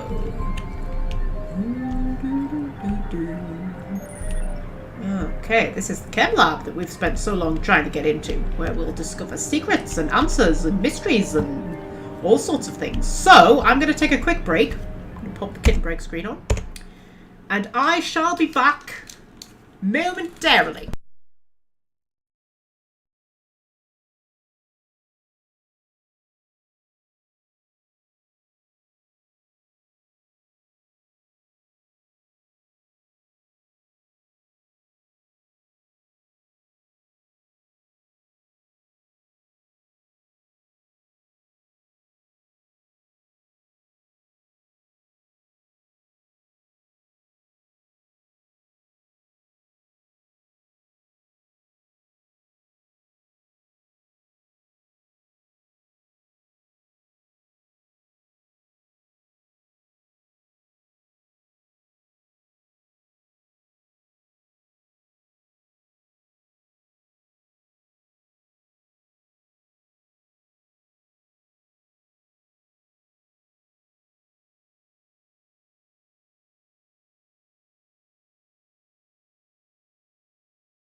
I'm back. I'm back. I am here. I have not abandoned you.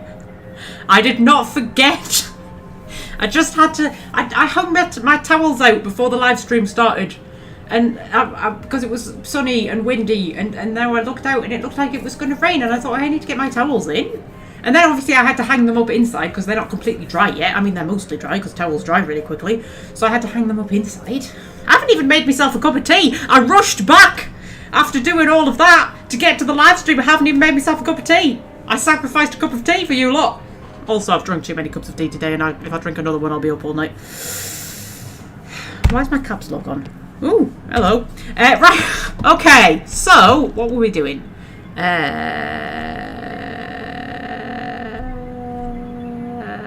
Right, we're going into the place, aren't we? That's what we're doing. Oral scanner. Why is oral spelt like that?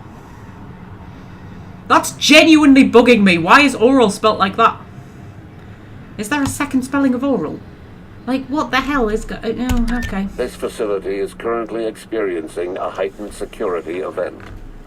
Accessing this facility requires voice-modulated passphrase. Please speak the passphrase. Sing is not the best job. Okay, we'll play Close Audio recording. We attest to the zest with our hand on our chest. Be impressed as our guest by what we've finessed. You are blessed to ingest what we thoroughly test. You've tried the best, now try the rest. Spacer's choice. Wow. Passphrase accepted. Access granted. Welcome, Dr. Jasper Lowe. Isn't oral to do with the ear? Oh, maybe. I also want to note that while the kitten break screen was on, we had 4 viewers, and now that I've come back, we've gone down to 3 viewers. So I like the idea that somebody might have tuned in just to watch the kitten break screen, and then the moment I came back, we're just like, yeah, maybe, So is that like oral as in speaking, and then oral as in hearing? Maybe there is. Ah, oral with an A is the word for hearing sounds. Oral with an O is the word for using your mouth, Fred says diplomatically. Interesting. And then there's the I don't know if you have this in America, Fred, or anywhere else in the world, but in the UK we have a thing that you can put on your teeth if you've got toothache, and it numbs it, right? And it's called Oragel. Whenever I see it on the shelf at work, I see Oragel. Like, toothache is not the first thing that comes to mind. That's all I'm going to say. Right! Oh, I need to get me Oragel. Anyway.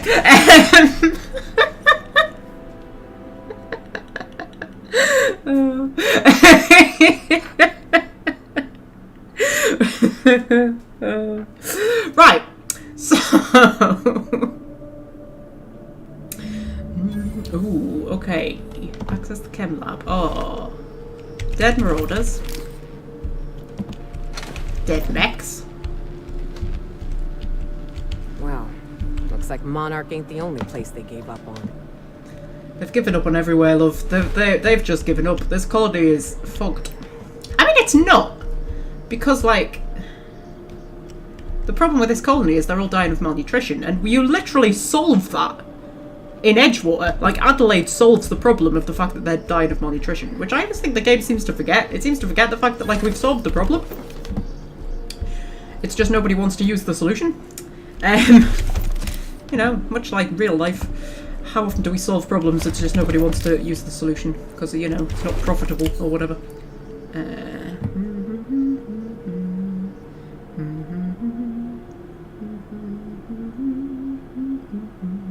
Oragel is sold in the US too. We never needed it. I have used it a few times. Oh, it wasn't very useful for what because I had like a tooth that kind of crumbled and fell apart. I suppose it did help a little bit. The trouble is it's really hard not to get it on your tongue, and then your tongue goes numb, and it's a really weird feeling.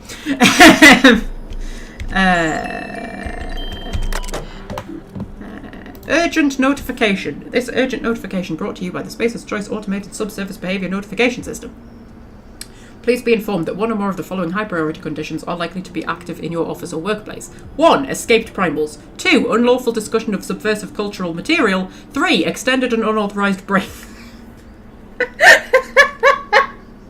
I take extended and unauthorized breaks all the time. I'm entitled to a 30-minute break at work. It's usually 45 minutes. I'll be honest. Yeah, usually 45 minutes. On a quiet day, I might take an hour. I'll be honest. It's fucking ridiculous, that. 8 hours at work and you get a 30-minute break. And I'm on my feet as well. It's not like I'm sat behind a desk or anything. No. I'm on my feet, lifting heavy things and putting them in things. And lifting other heavy things out of things. I work for my money and I get a 30-minute break. Fuck off. Anyway. Right, please notify your supervisor immediately if you are the designated supervisor of this workplace. This meeting constitutes your official notification. This is an automated response. Please do not reply directly to this message. Okay. Oh, messages. 2. Just below, subject corrective measures. So, Jasper, I've been taking your messages at my terminal like you asked. This one's from management, though. Please take a look at this. I could get in trouble for deleting it. Okay, Dr. Lowe. I speak for everyone at the OCI when I express my disappointment in your work ethic.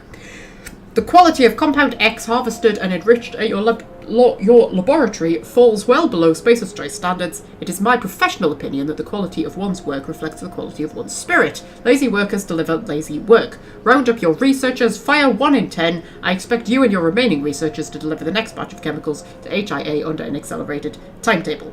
So, you want him to do the work faster with fewer staff. Oh my god. Art imitates life. Just get rid of as many staff as possible and then put more work on everyone. Yep. That sounds familiar. These measures may seem punitive, even harsh. They are. I'm instilling discipline in your team. One day I'd like to imagine you'll thank me. Respectfully, Lawrence Goodfellow, Manager, Office of Creative Incubation. Work fortifies the spirit. Fucking hell. Okay. 2. Just below, subject, please respond. Jasper, I know you told me not to bother you when you're working, but I'm running out of options. I understand you're busy, so I've boiled down my list of concerns to a simple yes-no questions. Just respond with Y or N. Did you read Goodfellow's letter? Am I on the chopping block? Has security talked to you about some type of corporate spy in our ranks? Is there a spy? Did you know Padilla's heart gave out after a 72-hour shift? A 72-hour shift? That's insane! That's so insane, my voice has gone really high! Are you attending the wake? I did a 12-hour shift once, that was my limit. Right, okay. Was there only once I've done a 12-hour shift? It wasn't meant to be a 12-hour shift. It just sort of turned into a 12-hour shift. I think it's only the once I've done a 12... No, twice. I've twice done a 12-hour shift. And neither time was it meant to be a 12-hour shift. There was one time I voluntarily stayed back, and there was another time I sort of got forced into staying back, and I wasn't meant to stay back, but the other person who was higher in rank than me decided to just fuck off without telling me, and I was the only one left to do the work. Not that I'm still bitter about it or anything. I've got staff coming to the receptionist desk looking for answers. What am I supposed to tell them? It's not the best choice. It's the only choice we've got. Are you going to respond? Okay.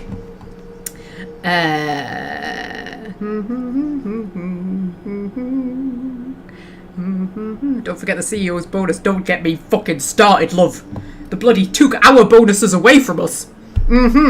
We don't get bonuses anymore. At work, we used to, and then they were like, no, you don't get a bonus anymore, but all the managers, they still get their bonus. And you know who has to work to ensure that the managers get their bonus? We do. They make us work harder to get all of their bloody numbers better so that they could get a better bonus, and we don't even get a bonus. Not that I'm bitter. Not bitter. What? Me? Bitter? Me? Really? No. I'm fine. I'm over it. It's fine. Anyway. From just below, subject, please respond. N, respectfully, just below. don't know which question he was replying to there. Okay, subject, lost keys. Chief, I found a key in a locker by the lavatories. There's that word again, lavatory. Like, who says lavatory?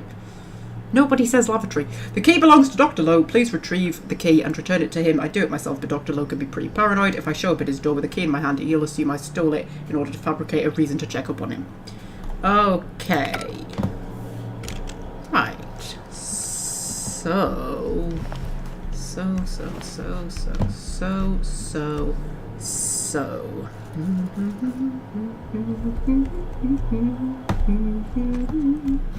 It's good that you're not bitter, Magpie. Bitter? Mate, no, never. I've never been bitter in my life. Never been bitter in my life. What kind of retail worker have you ever known to be bitter? People who work in retail aren't bitter. We love our lives. We love our jobs. We're living the dream. We're not bitter.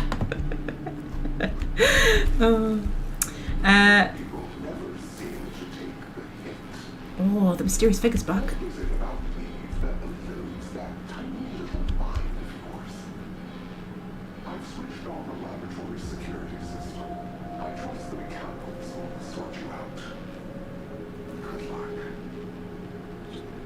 Oh, could we skip the part where we trashed the place?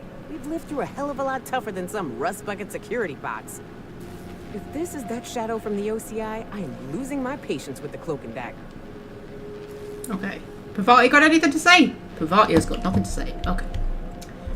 Well, that's fine. Loose lips, pink slips.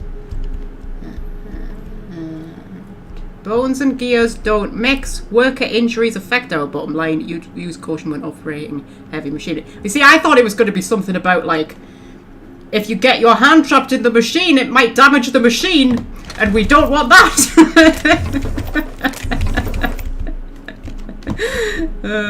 Ooh, a wide-brimmed hat. I think I've already picked one of those up, and it didn't look very fetching on me. But, you know, I have to collect a hat. When I see a hat, I must collect that hat. That's a long way down. Let's not jump down there and break our ankles. Right.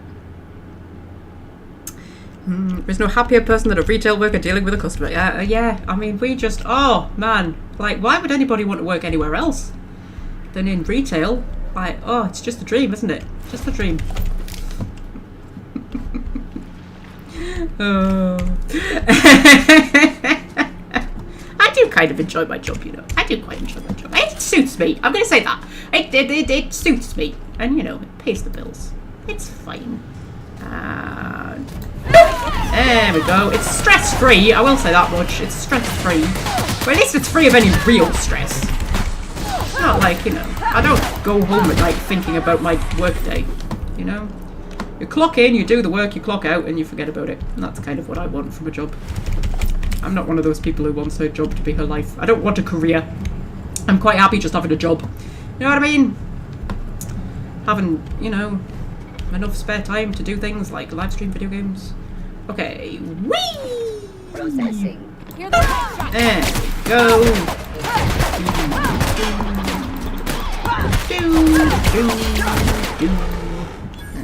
Go. There's another mechanical. You'll notice I've got Olympia out for this because, you know, this is why we have Olympia. There is always love in my heart for Olympia. Just because I got rid of all the other hammers, that doesn't mean I will get rid of Olympia. I mean, you may not be the one true hammer anymore, Olympia, but, you know, that doesn't mean I'm going to cast you aside. Although I understand how you might have trust issues, considering how casually I cast aside all the others. But, you know, they weren't you. They weren't you, Olympia. Right, so...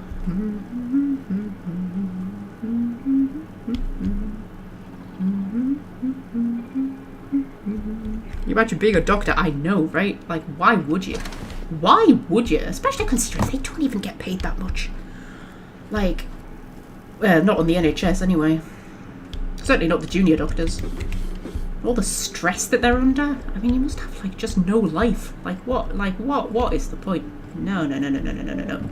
I would rather live a stress-free life. I read a thing where they said that they've done studies where, like, people who have low levels of stress genuinely live longer. So there we go.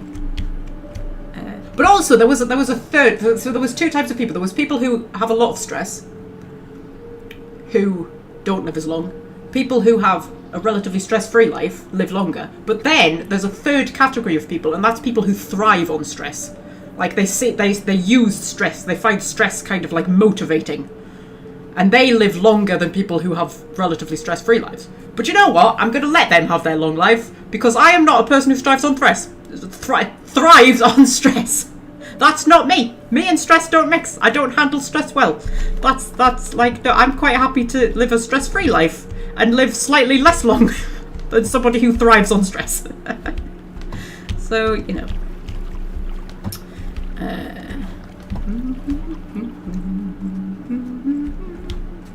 So, there's a boppable boppet. Hello, boppable boppet.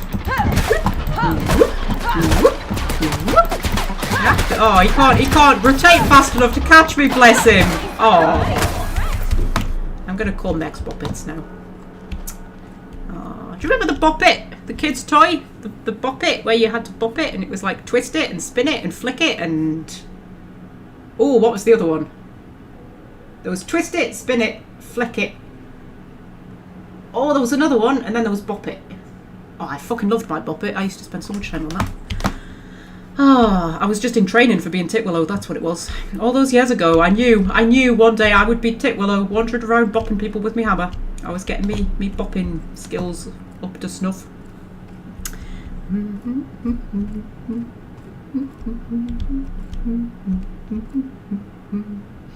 We never would have guessed that you don't thrive on stress. I hide it well, don't I? Don't I? Yeah, I hide it well, man. I do. I'm just always so cool, calm, and collected, aren't I? It just seems like nothing ever bothers me. Oh, Scorpio! That was a bad moment for you to jump up here, lad. Get your paws off my laptop. I can't see anything. I'm just gonna have to hope my companions kill the robot. Hello. You okay? He has been asleep, curled up down there for the entire live stream. He didn't even move when I got up to go and like get my washing in. Did you? No, the entire live stream you've been down there? And now you decide to jump up and say hello. Hello. You want to say hello to them? Look up there. Look up there. Look. Yeah, say hello. Say hello, everybody. That's what Scorpio sounds like. When he talks. You do talk, don't you, Scorpio? Yeah. You do. All putties can talk. They just pretend they can't. Because if people knew you could talk, they'd probably, like, you know, give you jobs to do and things, you know. You pretend to be less intelligent than humans so that you don't have responsibility. And that's very clever. Get your paws off my keyboard. Oh dear. Make sure the camera's still on. Drop a quick save. Might just pop. In fact, you know what? We'll put full cam on for a bit. Because I think, yeah, he's making himself comfortable. You right, Scorps? Oh, now you're going to leave, are you? Oh, or you're going to stay? What are we doing? What are we doing, Scorpy?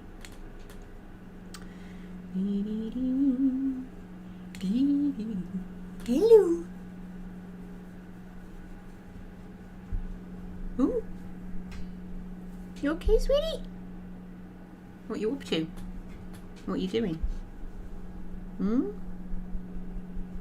That's you on the screen? Yeah.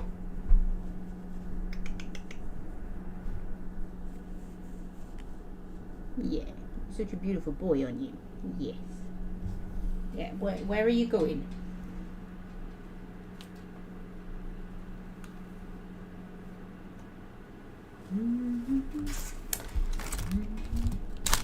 Is the... Oh god, you've typed things. You've typed things, Scorpy. Is the RGB keyboard ever distracting? What you mean with the lights? No, I don't find it distracting. And if I don't find it distracting, it mustn't be distracting. No, I quite like all the pretty lights. What are you doing? What are you doing? What are you doing? Eh?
Can you hear me now?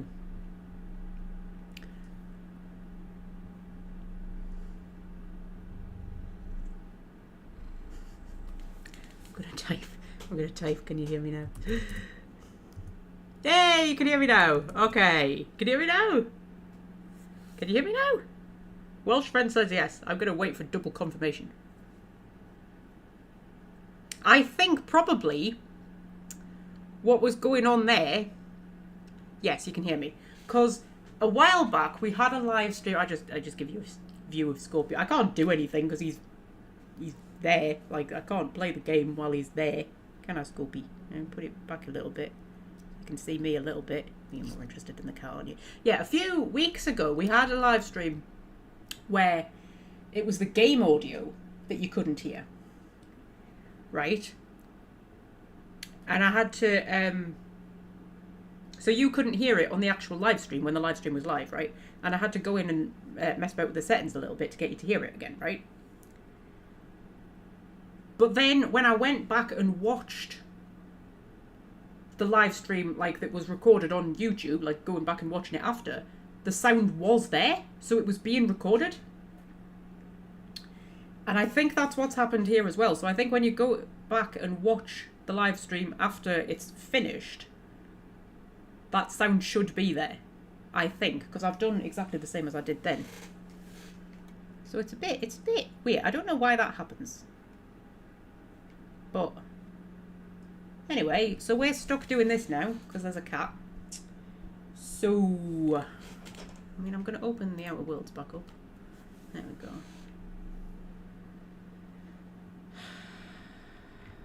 So, anything interesting going on? Anything happening in life? Have a drink. There's nothing else for me to do. There's a cat. Decided to park himself.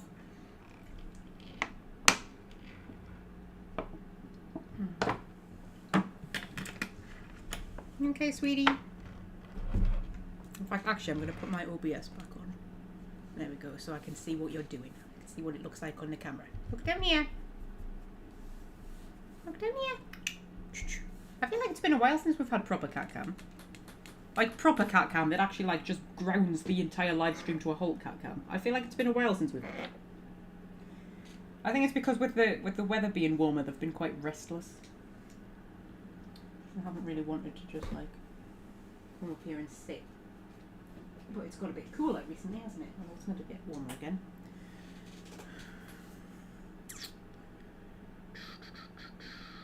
Video recording is such a joy sometimes, isn't it?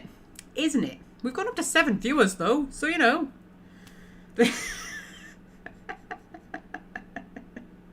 It's probably people just scrolling through and they just see a cat and it's like, oh, Scorpio, look down here. Scorpio, let them see your face. He's watching I've got OBS open and he's watching the lines on the audio things. That's what he's doing. So they move up and down as I'm talking.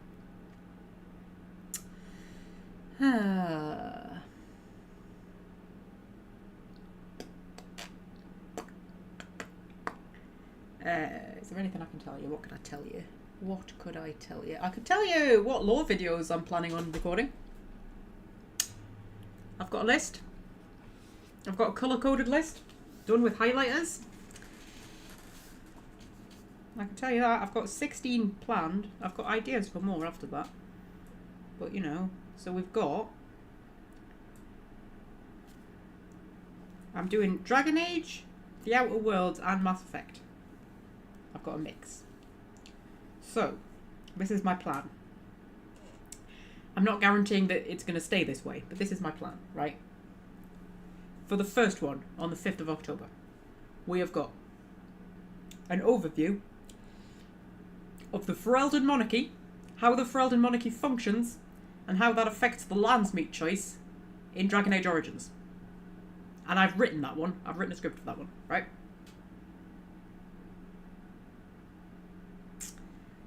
And then, the week after that, on the 12th of October, we have The Outer Worlds, a Traveller's Guide to Halcyon, right? Which will be like Just an overview of all the planets and stuff like that in Halcyon, right? And then back to Dragon Age the week after that. The Orlesian monarchy and a brief overview of the history of Orlais, focusing mainly on its rather murky history of murder, because there's a lot of murder that goes on in Orlesian history. And then the week after that, back to the Outer Worlds, I've got the crew of the Unreliable, so like a little breakdown of all the companions. And then the week after that, back to Dragon Age, the Canary, just like the history and culture of the Canary. And then the week after that, we go to Mass Effect. And we have, oh, it's going to be on the 9th of November. I should make it on the 7th of November, shouldn't I? Because that'll be N7 day. That would be cool. Anyway, we've got biotics and ESO. Just like how biotics work and what ESO is. I'm going to have a little bit about Thessia. Actually, I'm having quite a lot of fun at the minute because I'm writing Living Legends at the minute. I'm doing quite a lot of work on Living Legends, which is the Mass Effect fan fiction that I'm like in the middle of writing and uploading. And they basically, the storyline is it's 200 years after the war, and it's sort of like the state that the galaxy's in, and it's still kind of getting back on its feet a little bit. And Shepard, who is still alive because of her implants, and Liara get recruited by Tivos and Aria to try and reclaim Thessia, because Thessia's kind of Thessia has never been officially reclaimed by the galaxy, and they don't really know what's going on Thessia, and that's sort of the storyline that they go back to Asari space, which is all like lawless and stuff like that, and they try and figure out what's going on, and they try to reclaim Thessia. Anyway, point being, when they eventually get to Thessia, I'm having quite a lot of fun like creating Thessia, because Mass Effect is weird. Like, it gives you so little detail of like actual lore and stuff like that, and so it's sort of, you have to do a lot of like making stuff up yourself.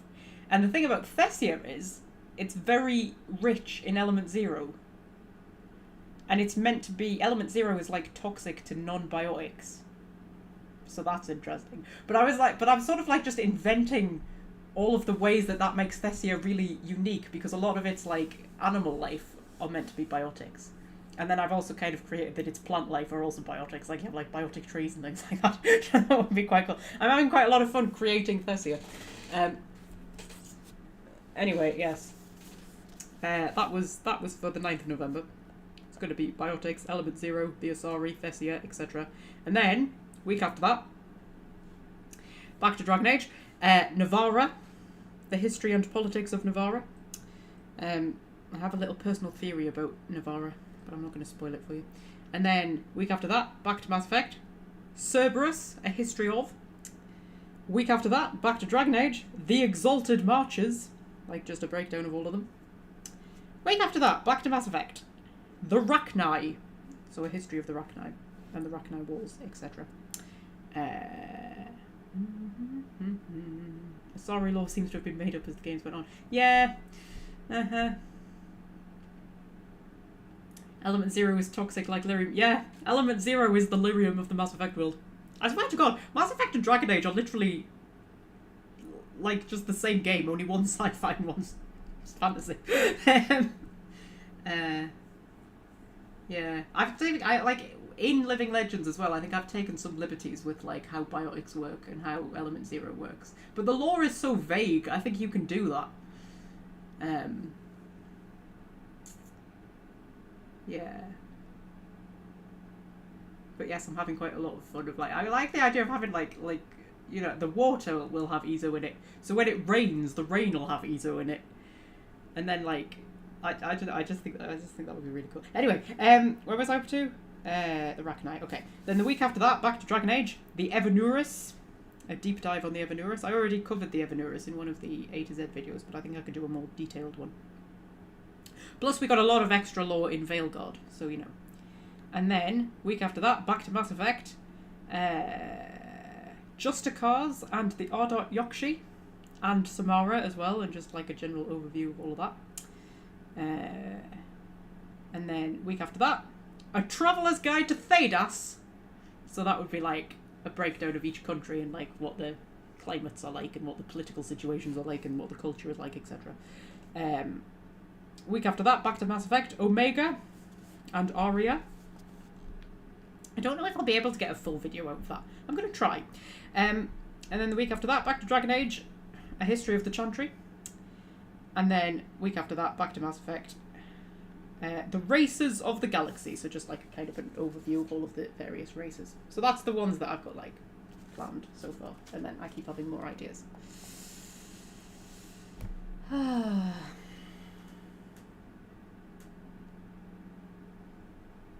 So yeah, those are the little videos I currently have planned. But you know how my plans generally work out. But I have faith. We are holding on to more viewers now that we've stopped playing the game and there's just a cat on screen. This always happens. It's like the Dragon Age talkie live streams get more views than the actual gameplay live streams. Like, what the fuck? I know I haven't done one for a few weeks. I don't know when I'm going to do the next one. I'm trying to fit everything in. I'm trying to do... It's because I'm trying to get the channel ready for, like, its comeback in October. So I'm trying to do the lore videos. And I'm doing the Mass Effect series. Although the Mass Effect series is quite easy because I'm not really editing it very much. It's not very time consuming. It's the lore videos that are going to be more time consuming. So, I'm going to try and get a good chunk ready so that they can go up weekly, at least for a while. Eventually they might have to go to like every 2 weeks. That's alright. You alright, Scorpy? Yeah.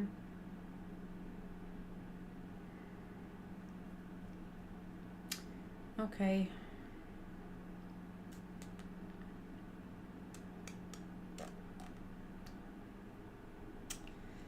So, technically we've only got half an hour of the live stream left, if we're going to go 4 hours.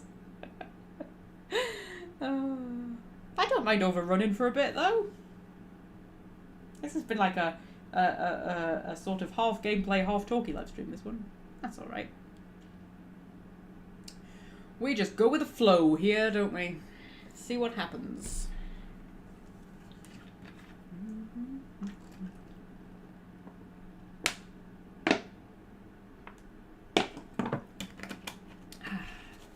This is a unique streaming experience. I wouldn't want to be like every other streamer. Even the lore videos are going to be quite unique. They're going to have a Magpie level of uniqueness about them. They're not going to be like your standard lore videos. And the Mass Effect series is definitely going to be unique. This is just me going off on tangents. That's what I do best.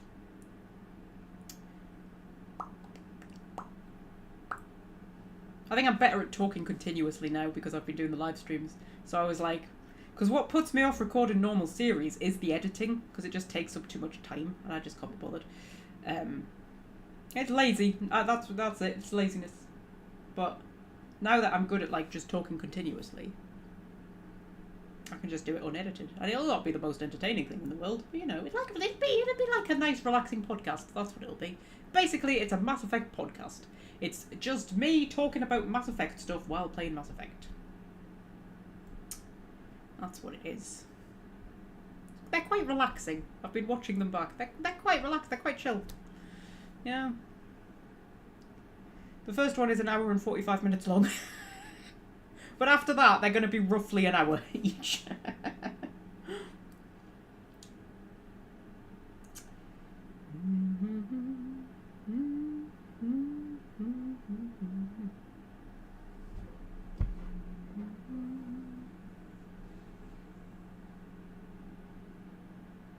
You okay, Scorpy? Alright. Mm-hmm.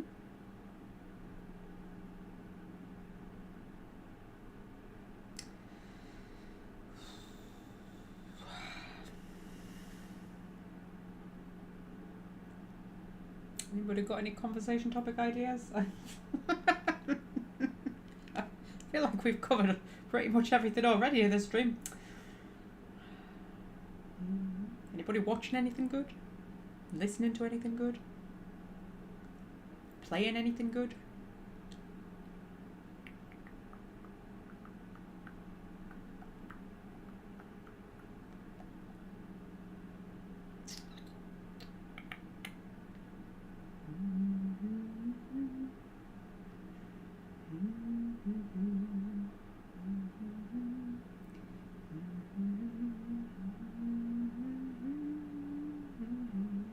Picking up the cat and moving it is not an option, asks Fred. Clearly a man who does not live with cats. Clearly a man who does not live with cats.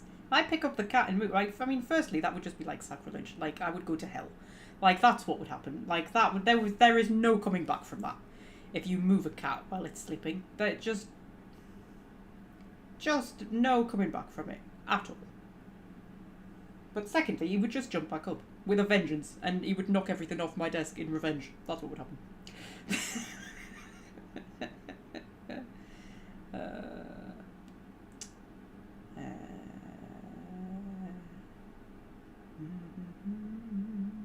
Welsh friend is watching The Bear on Disney Plus. Davros is practicing his aim on Fortnite. Common misconception, got some more weights recently. Oh, that's exciting. I have not done my weight training in quite a few weeks, and I need to get back into it sharpish, because I'm getting to the point where I can feel myself, like, you know. Yes. Fred is replaying Fallout New Vegas in anticipation of the next season of the TV series. Oh, is it getting another series, is it? I never watched the first series yet. I've cancelled all my subscriptions, my streaming subscriptions, because I'm on a spending ban for a while. I'm trying to save up for a house because I'm sick of renting, but you know. And then I had to spend £600 getting the car MOT ready. But you know, it's fine.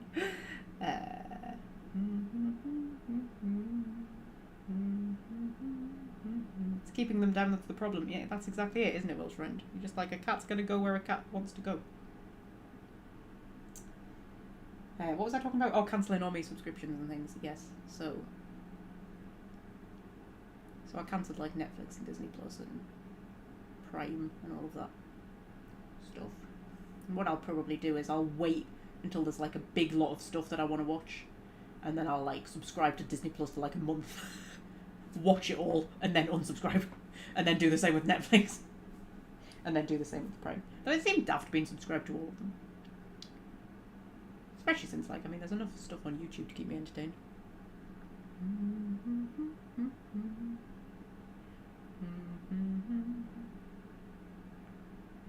Do you know what I'm quite into watching at the minute?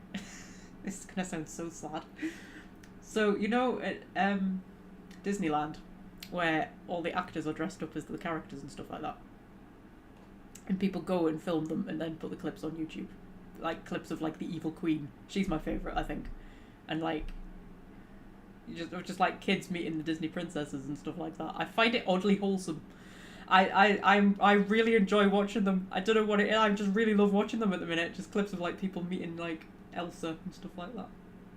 The actors are so good, aren't they? Especially the ones who play the villains. I think the one who plays the evil queen, like, she's just so good. That's what I'm into watching at the minute on YouTube. Just clips of the actors from Disneyland meeting kids. And I'm not somebody who normally gets all like gooey-eyed over kids. I'm quite indifferent towards kids, but there's something quite wholesome about watching like little kids meet Disney princesses. It's quite like, sort of like, oh. The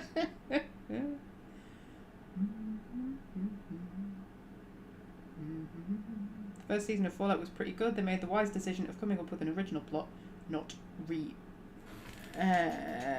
treading the game's storyline. Yeah.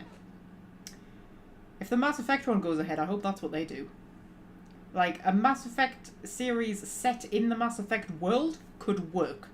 A Mass Effect series about the games, absolutely not. Especially with it being like an RPG.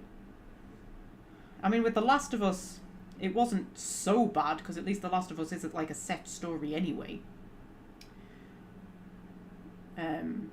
But like with Mass Effect, I mean, can you imagine them casting somebody as Shepard? Like, everybody has their own Shepard. You can't make a definitive Shepard. That's like, that would be a disaster. Yeah.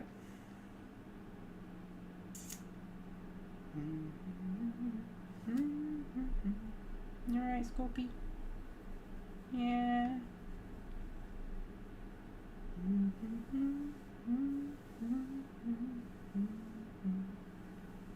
Hey, you're so cute. Yes, you are. Put your little head down here so they can see you.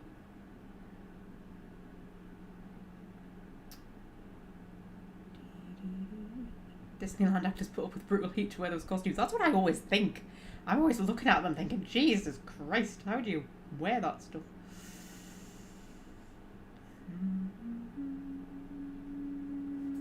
Boop. Look down here. Look down here. Look down here. Scorpy, down here. There we go. There we go.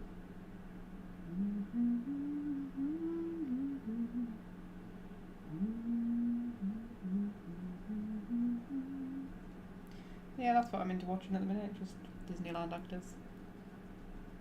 Gone up to 8 viewers. This is like our peak for the stream. The bit where we are not playing the game and there's just a cat on screen disrupting the whole live stream. That's when everybody decides to chill. They only come for you, Scorpio. They just come to see your beautiful face. And he's using my hand as a pillow now, so I don't have a hand anymore until he decides to give it back, so that's great.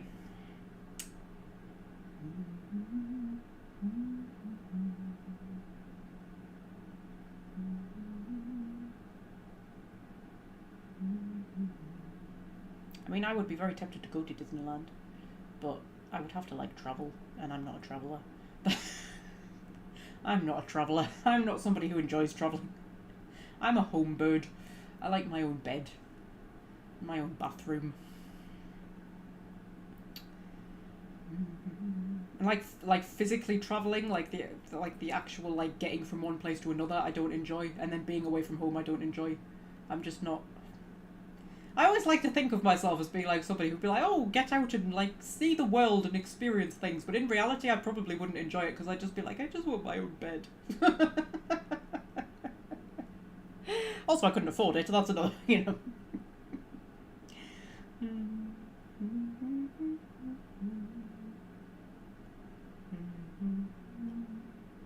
I mean, if there was a Disneyland in, like, Newcastle, then I would go.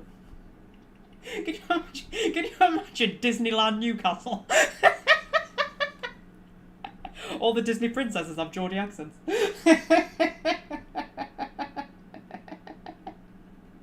Oh.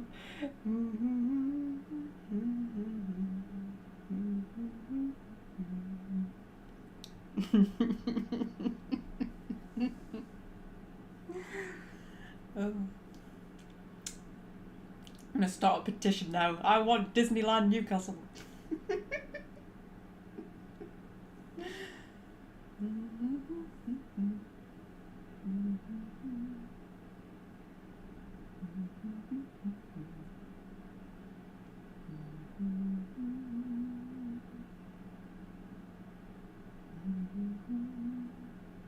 Following a lady on YouTube, she takes care of foster kittens until they're old enough, then takes in the next batch. Oh, that sounds so cute.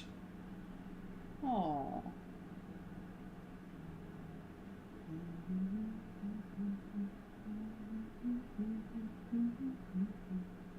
Long to hear a Disney princess shout oi. I know, right? How, man? What you doing? Are you alright? What's going on? That would be a Geordie Disney princess.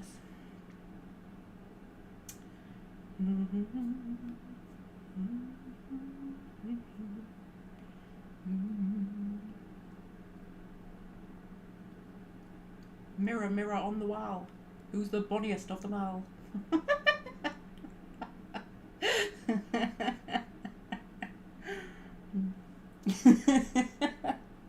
My god, we could get a whole live stream out of this. Geordifying Disney films.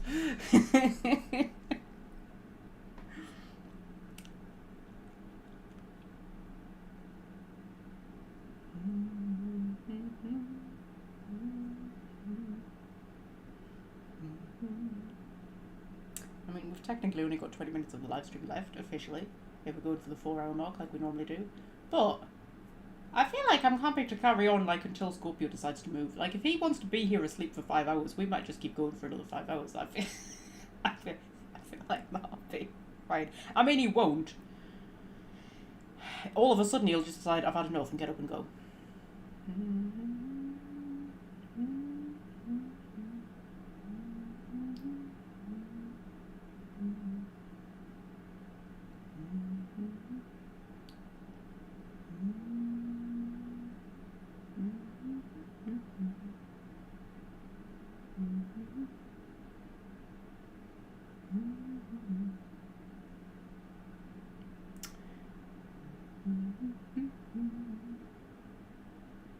What Disney princess would benefit the most from a Geordie accent? Ooh, there's a question.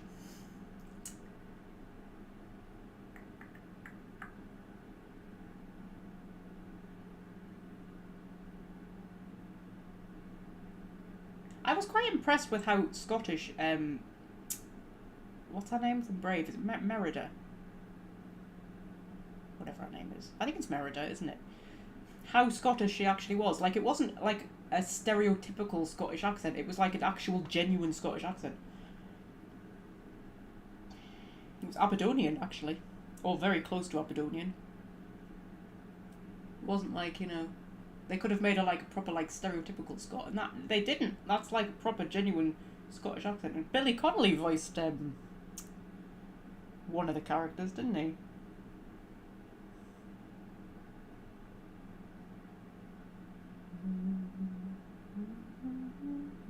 Right, but what Disney princess would benefit most from a Geordie accent? Right, well, who is there? Cinderella, Belle, Jasmine, Aurora. How fucking messed up is the Sleeping Beauty story? Oh my friggin' god. You don't realise until you watch it as an adult how friggin' messed up it is. Like, that marriage is doomed, isn't it? Her and what's-his-face? Philip. Who else is there? Anna and Elsa.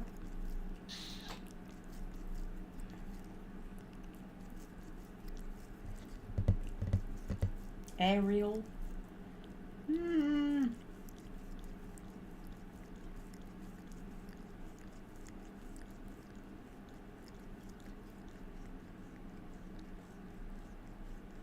Snow White. I feel like the villains would most benefit from Geordie accents, actually. I feel like the villains would be awesome. Geordie accents. That would be quite cool.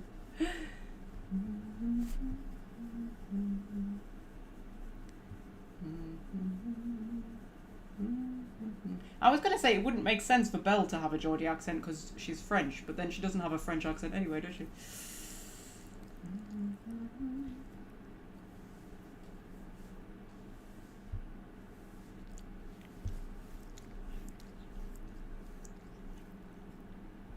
Okay, cookies.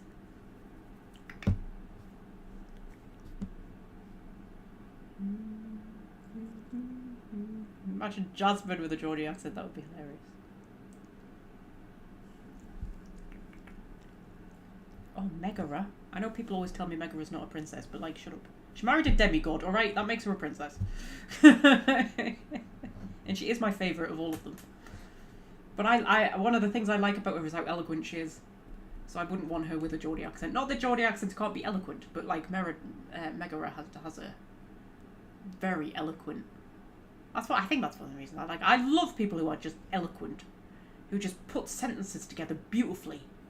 Oh man, something about that. That's why I fell in love with Megara. I was just like, oh. Plus, she's very different to most Disney princesses because she's sort of a villain, isn't she? And she's quite an adult character. I always think, like, she's a character who, as an adult, you understand her more than you would as a child. Like, she's a very grown up, mature kind of character. Elsa is the same in Frozen.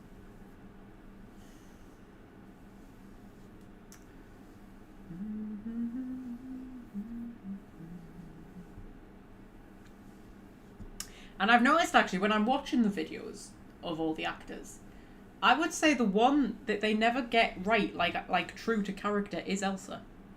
Because they always, whoever's playing her always just makes her act like a Disney princess. And she doesn't act like a Disney princess.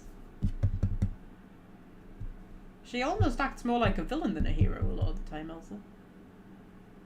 Like, she's quite a complex character for a Disney character. And I always think they just never quite get her right. They didn't get her right in, oh, what was that series called? Where all of the Disney characters came to life. Oh, I cannot remember.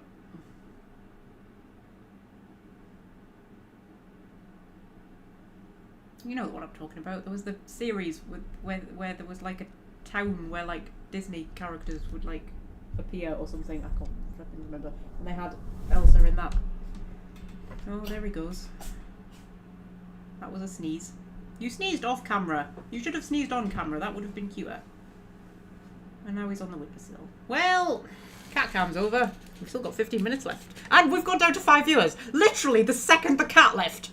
The second the cat left, everybody was like, oh, not interested anymore. Hang on, I need to thingy what's it. Ooh.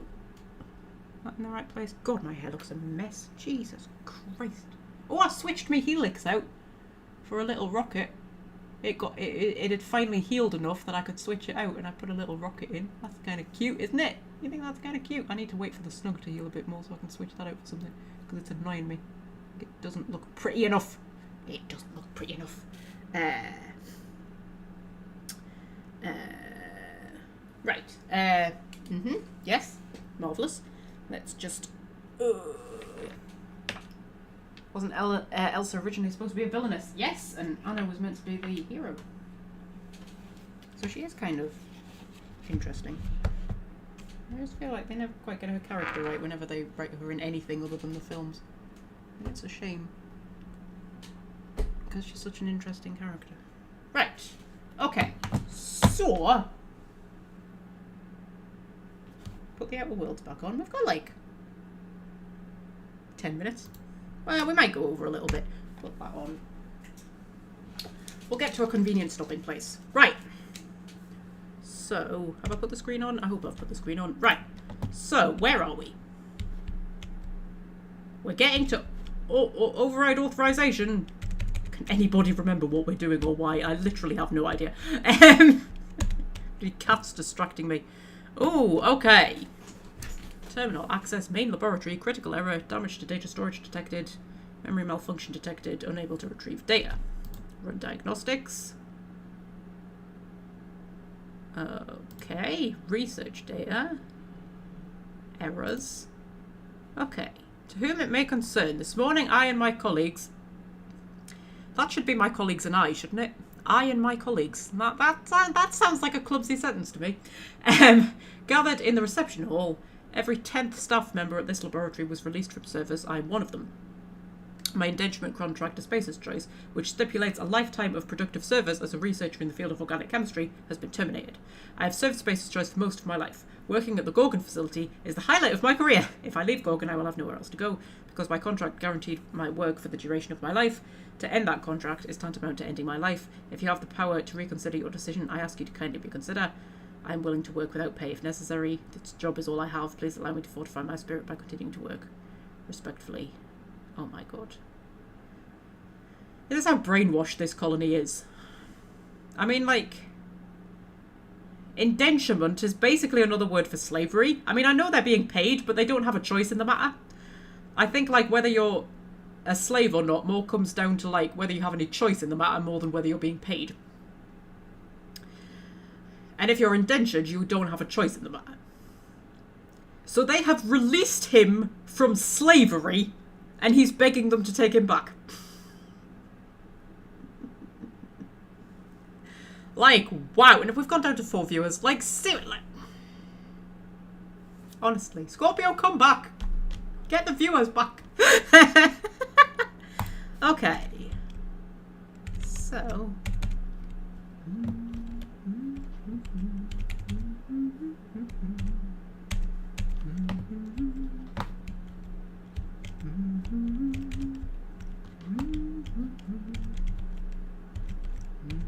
Ooh, mag picks. I need mag picks for picking things like that, then I can't pick. Right.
Okay, I think that was part of the thingy quest for the journalist guy who wanted all of his recordings. All of the recordings that Olivia ordered to be destroyed. Oh, Fred's sending me pictures on the Discord of Klingon warrioresses. Come on then, Fred. Let's see what you've got. See how distracting this is? Oh, quite distracting. Quite distracting. Oh, I love a Klingon. Oh, I love a Klingon woman. Flippin' Nora. She's not even naked and she's quite distracting. Right. There's one for Magpie out of context. Well, to be fair, it's just as bad in context. She's not even naked and she's still distracting.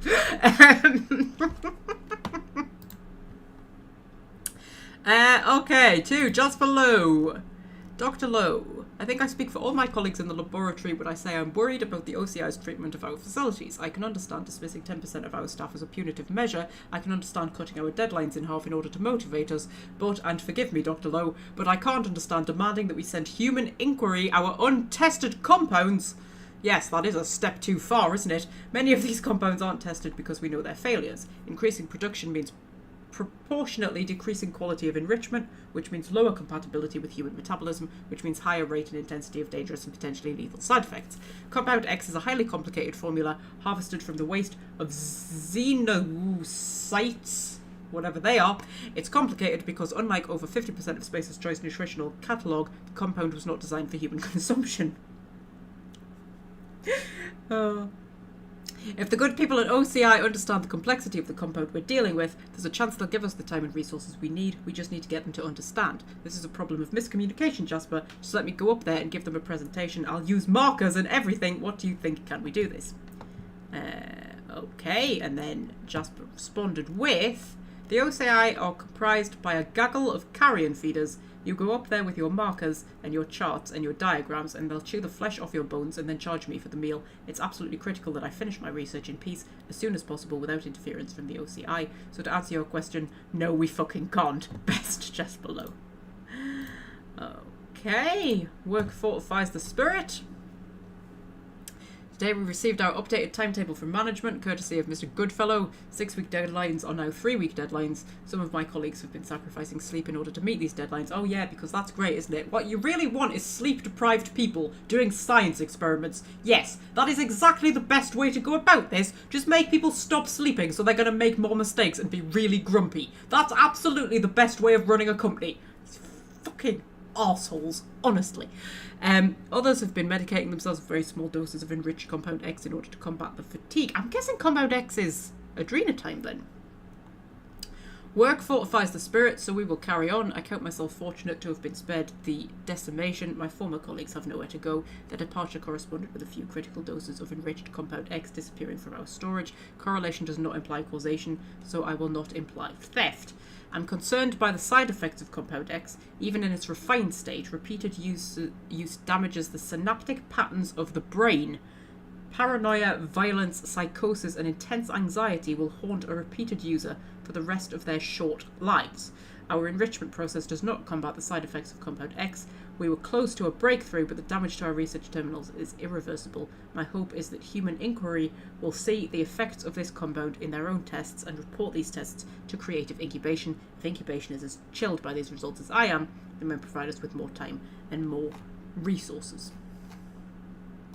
So yes, this is Adrena time, and this is like the early stages of them realising what it does to people.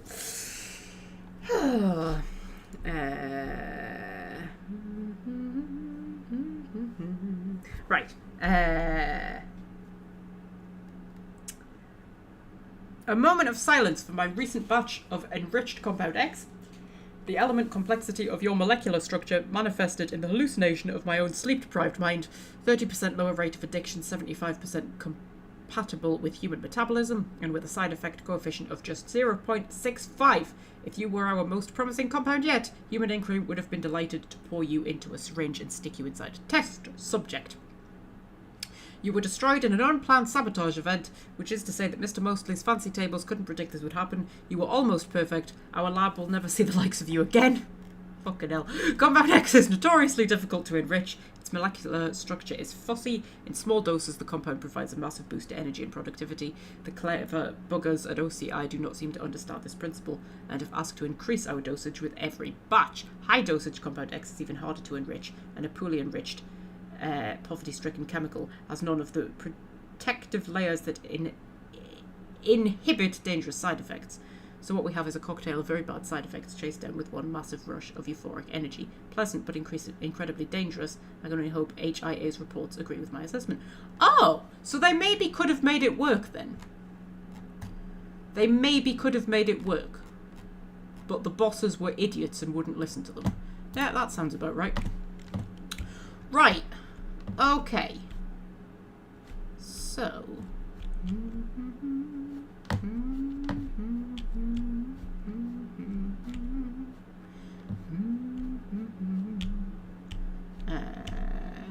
Okay. So, I mean, we're about at the 4-hour mark. I don't know. Do we think that this is like a convenient place to leave off? I mean, we've not got very far into the into this place. Like, we could start off next time heading into the place, couldn't we? Does that sound like a good idea? I feel like, because this is just like the entrance bit. So like we have entered. We have entered. And you know, now that Scorpio's gone, all the viewers have fucked off anyway, so you know, nobody's watching anymore. It's just like, like, oh, there isn't a cat anymore, not interested. Yeah. So should we hold off here then? Yeah, we'll hold off here.